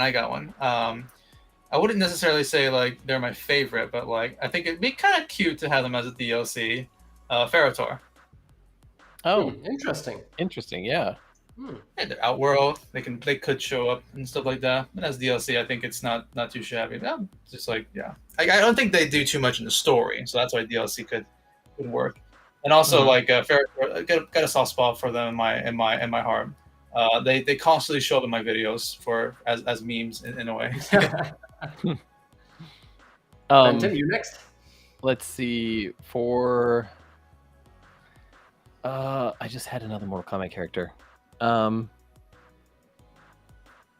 lost it. You'll have to come back to me. Sorry. We're going 3 each, right? We gotta try. I say we do. I say we do 2 Mortal Kombats and 1. Yeah, 2 Mortal Kombat, 1 guest, right? Yeah. Yeah. Okay. Oh, okay. So, my guest would be, as I mentioned, Alex Mercer from Prototype. You want to Fair pull that enough. up? Maybe? Second. Oh yeah. That was the first Prototype game, right? Yeah. Yeah, I mean, he appears in the second anyway, so it doesn't matter which one you search. It was this dude. That Everybody. guy. Yeah, I love how you picked like the Ooh, Sure. pretty sick. Slick using looking character. So he's cool because he is pretty much like combining with this sort of virus thing, and like it, as you can see from his arm, he can his body is like a bioweapon at this point. It's really cool. Yeah, he works. No, there's a Very, lot very of Mortal people that- Kombat in my opinion. Very I Mortal think so. Kombat. Yeah. True. Okay, I got my other Mortal Kombat character. It's gonna be Shujinko. Shujinko. Okay, you took that one. Good. I'll let you have that one then. I was thinking about him, but like, okay, you can take him. But the Shang Tsung idea, right? The soul sucking Shujinko idea, right? Right. Go. Okay then. I think I can round this up with the other idea that I had. Oh wait, shoot, what was it? My brain farted. I completely forgot who it was. Oh. I got my guest character. Okay, you go first then. Did you guys ever watch or ever read the anime Guyver? Guyver. Not too sure. Yeah, they even made a live action version of it. In Do you want to the put up 90s. the chat, by the way? Oh, sorry. Yeah, let me throw that back up here. There's a lot of Guyver. Interesting. Ooh, I like the Rain from Blood Rain choice. That's a nice one from MK Nash. Guyver was this basically got this alien orb on it. It was super ultra violent and bloody and gory, and yeah, it's would be a great character. So this is an anime? Yeah, it was did anime, they did manga, they did a American live action movie like on Sci-Fi Channel. How bad was So Very cool. oh, it was so bad. It was great. I'm gonna check this out. This looks awesome. Yeah, and like there's like actually fatalities in it basically because he kills these other alien things and like does it with his Guyver suit, and yeah, check it out. Oh, Alright, I'm very surprised cool. how much of the chat is all for Guyver. That's cool. Yeah. I do like that I'm seeing Rain in the chat. Blood Rain. Dang it! I can't. I had one and I actually forgot about him. Jeez. I was like, oh, this could be a great character. Rounding up, and I was like, oh, now I forgot about. Oh, I remember now. I actually remember now. Okay. I'll be nice to Takeda. So my final pick is Kunjin. That way we can round up the returning Combat Kid characters. And yeah, there you go. That's cool. Good choice, actually. Oh, jeez, I can't believe 2 of my characters are NetherRealm, Ferrotor, and Kunjin. Wasn't expecting that, but like I said, all the characters I wanted is basically in this roster already. So I'm already happy with it. All right, Yanni, I think you got one more. Yeah, I don't think any of you are going to see this one coming. Here, you can bring this one up as I say it. Okay, hold on. I choose Tasia. Wait. Tasia.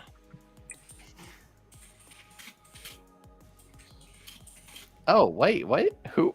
Oh, You guys wanted Black Dragon. Here you go. I was thinking you were saying Taja. No, Taja would be cool, but Tasia. Who's this? She's from the comic So books? she's a Black Dragon member from Special Forces, but she does appear in the MKX comics, and she can pretty much. Like, teleport. yeah. I think that She if was she one of got those like this returning sort of characters in Scarlet the. treatment, it'd be really cool. Yeah. She was like, I remember there was like that one in the comic page. Was like the Black Dragon are here, and you see like Kano and Tremor, and also her, and another one that I forgot. I'm surprised we didn't get anybody from the Malibu Comics Special Forces. I don't remember any of them, but No, what was Johnny Cage's bodyguard called again? oh, Bo would be awesome. Yeah. Wow. Oh wow. Eddie Herta. Firstly, this is the Realm Kast, by the way. But we have actually picked Ermac as Jared. So Jared is a part of Ermac, and that's why we have Sindel in there for their interactions. Another cast. They're cool. Just, We like the Nethercast. They're cool. Yeah. I think. All right. So with that's that, our this is our roster, and Woo! 21 21 characters. What do you We all did think it. of the roster? I'm curious to hear everybody's thoughts because I noticed I'm a very few curious, people yeah. dropped off the messaging when we dropped Katana.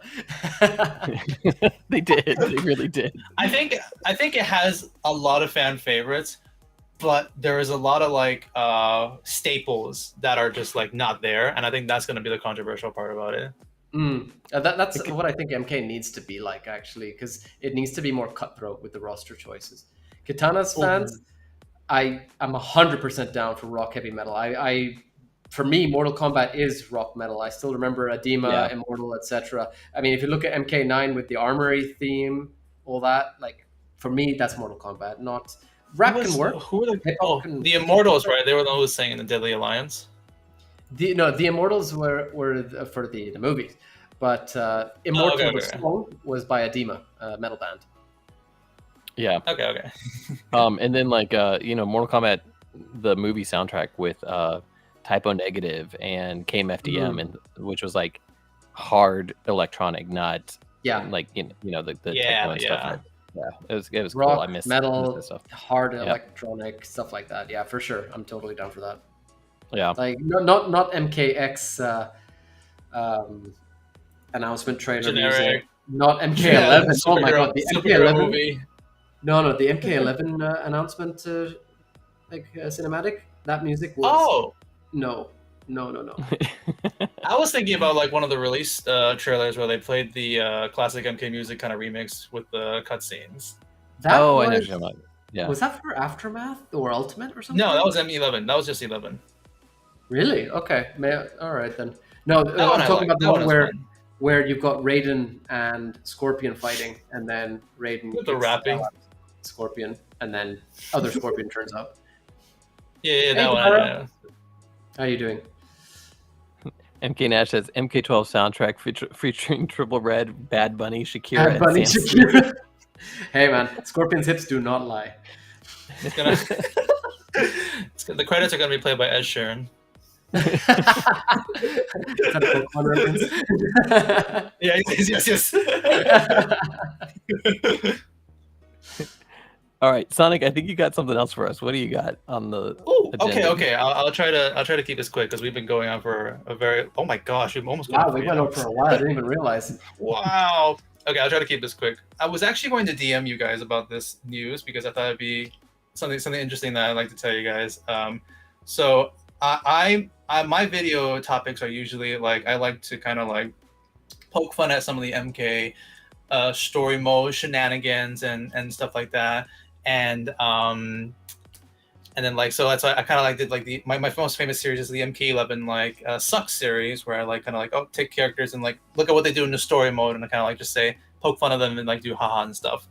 And it's kind of recently branched out to movies, so I've been doing a lot of the like the recent MK movies, the 95 movie, the Legend series, and stuff like that. And in my newest video, which is going to be the Mortal Kombat Snowblind video, which, by the way, I titled it "Doesn't Suck" because I actually don't think the Snowblind movie sucks. So I'm gonna actually be like praising it, doing a pretty good review of it. The special thing I'd like to announce on that over here is that the Realm Kast is heavily featured in that video that I'll be releasing in like this Saturday.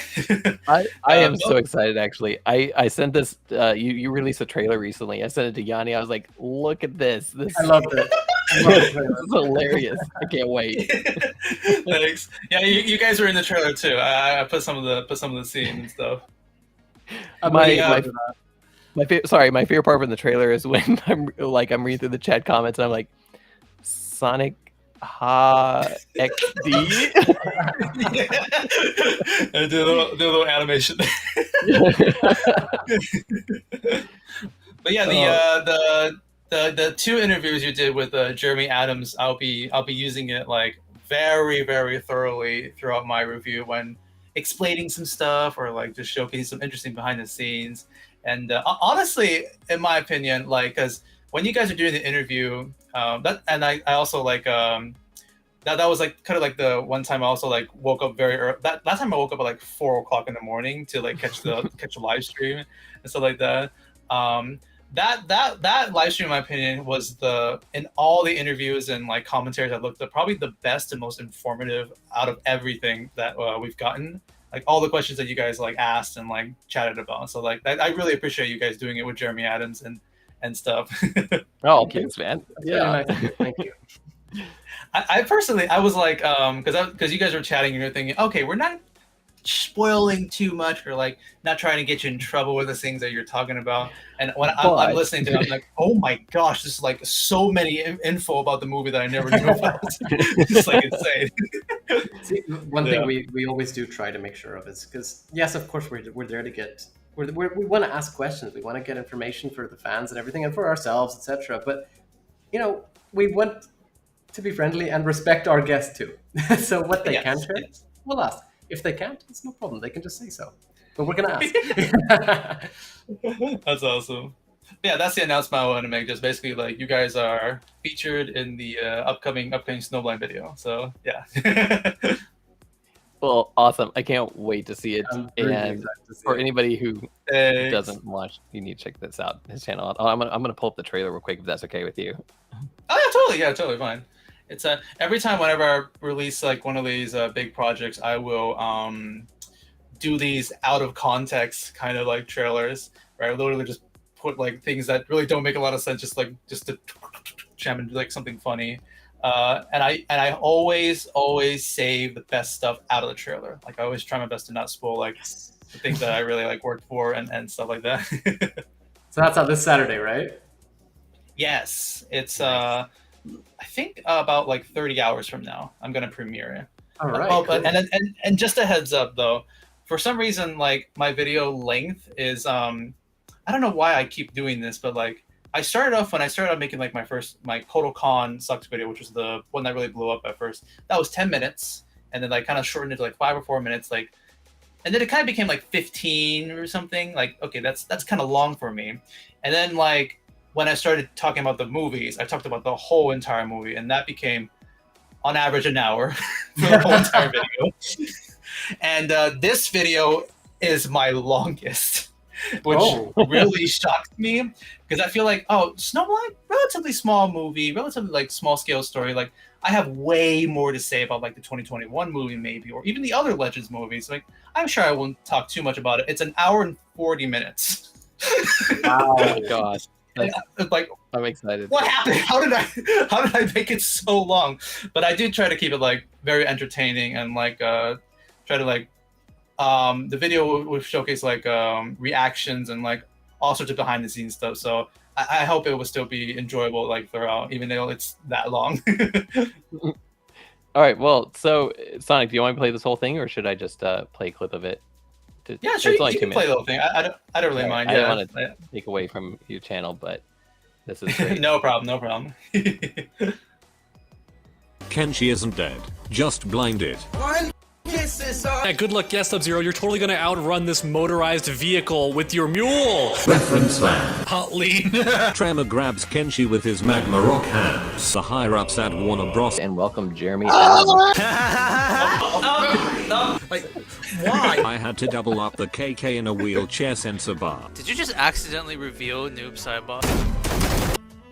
I have come.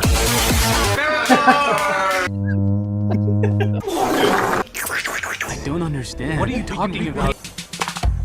Okay, so next question comes from SonicHaXD. But Sonic. And Faramir from Lord of the Rings.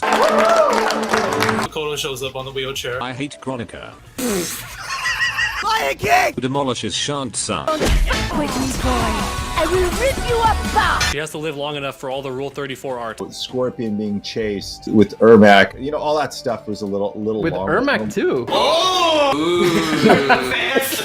This is going in your butt cheek, son. Please, Elder Gods, no. Like a really old, like, Haggerty version of Scarlet just wobbles it. It's time for you to look. I love this part. I'm very excited to let you guys see the whole thing. That part of it. Oh my gosh!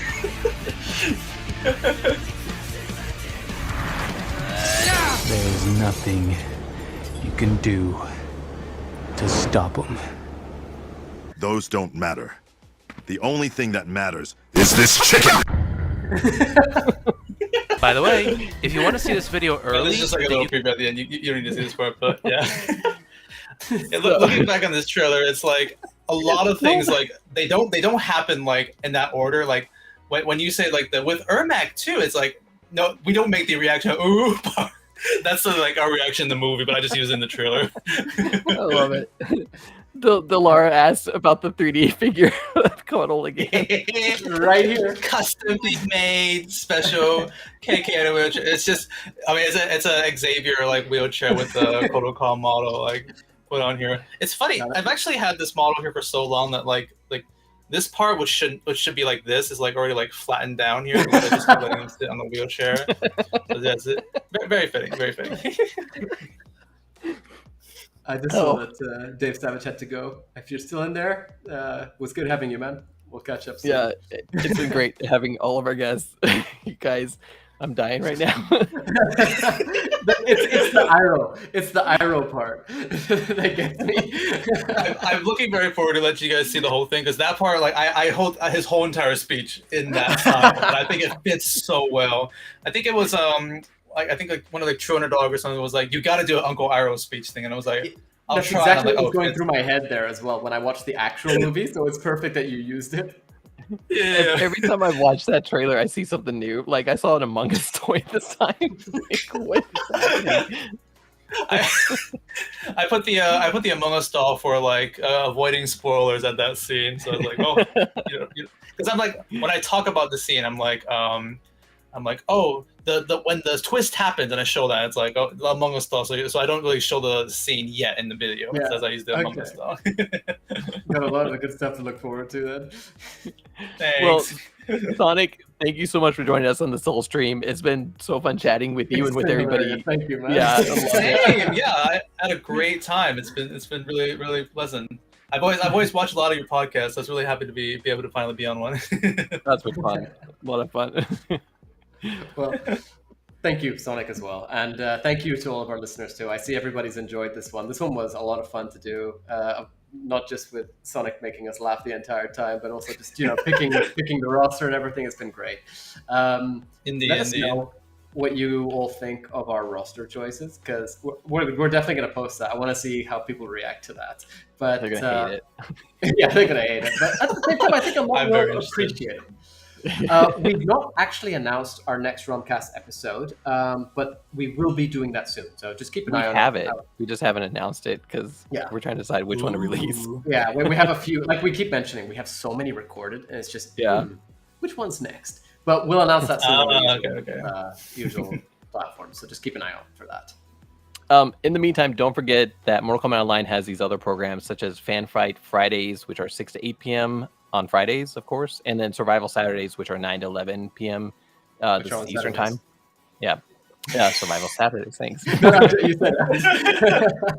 that. But yeah, we mentioned this at the start of the episode as well. If you have not seen the previous episode of the Realm Kast, that was with comic book legend, writer of Malibu Comics, Mortal Kombat series, and creator of Hydro, Charles Marshall. If you did miss it, highly recommend it. It's an awesome episode. We hope to see you guys. Just comment, let us know your thoughts on everything that's happened on this episode, on our roster choices, on who you would have picked instead.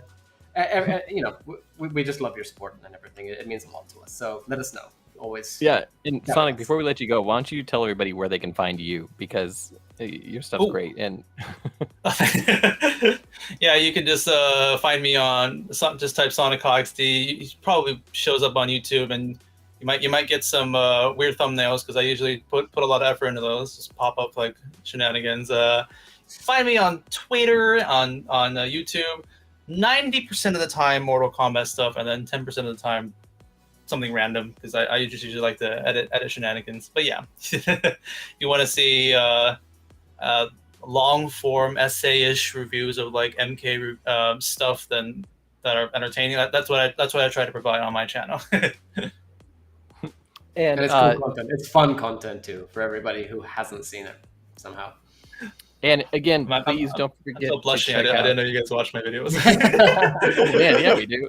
We just randomly message people and we're like, "Hey, come on the Realm Kast now." No, we make sure we like your content before we ask you to come on here. So, oh, thanks a lot. That's awesome. And be sure to check out Just My Luck shop for your custom rugs, because this is awesome. I just wanted to shout them out again. Yeah, thank you guys for sending this over to us.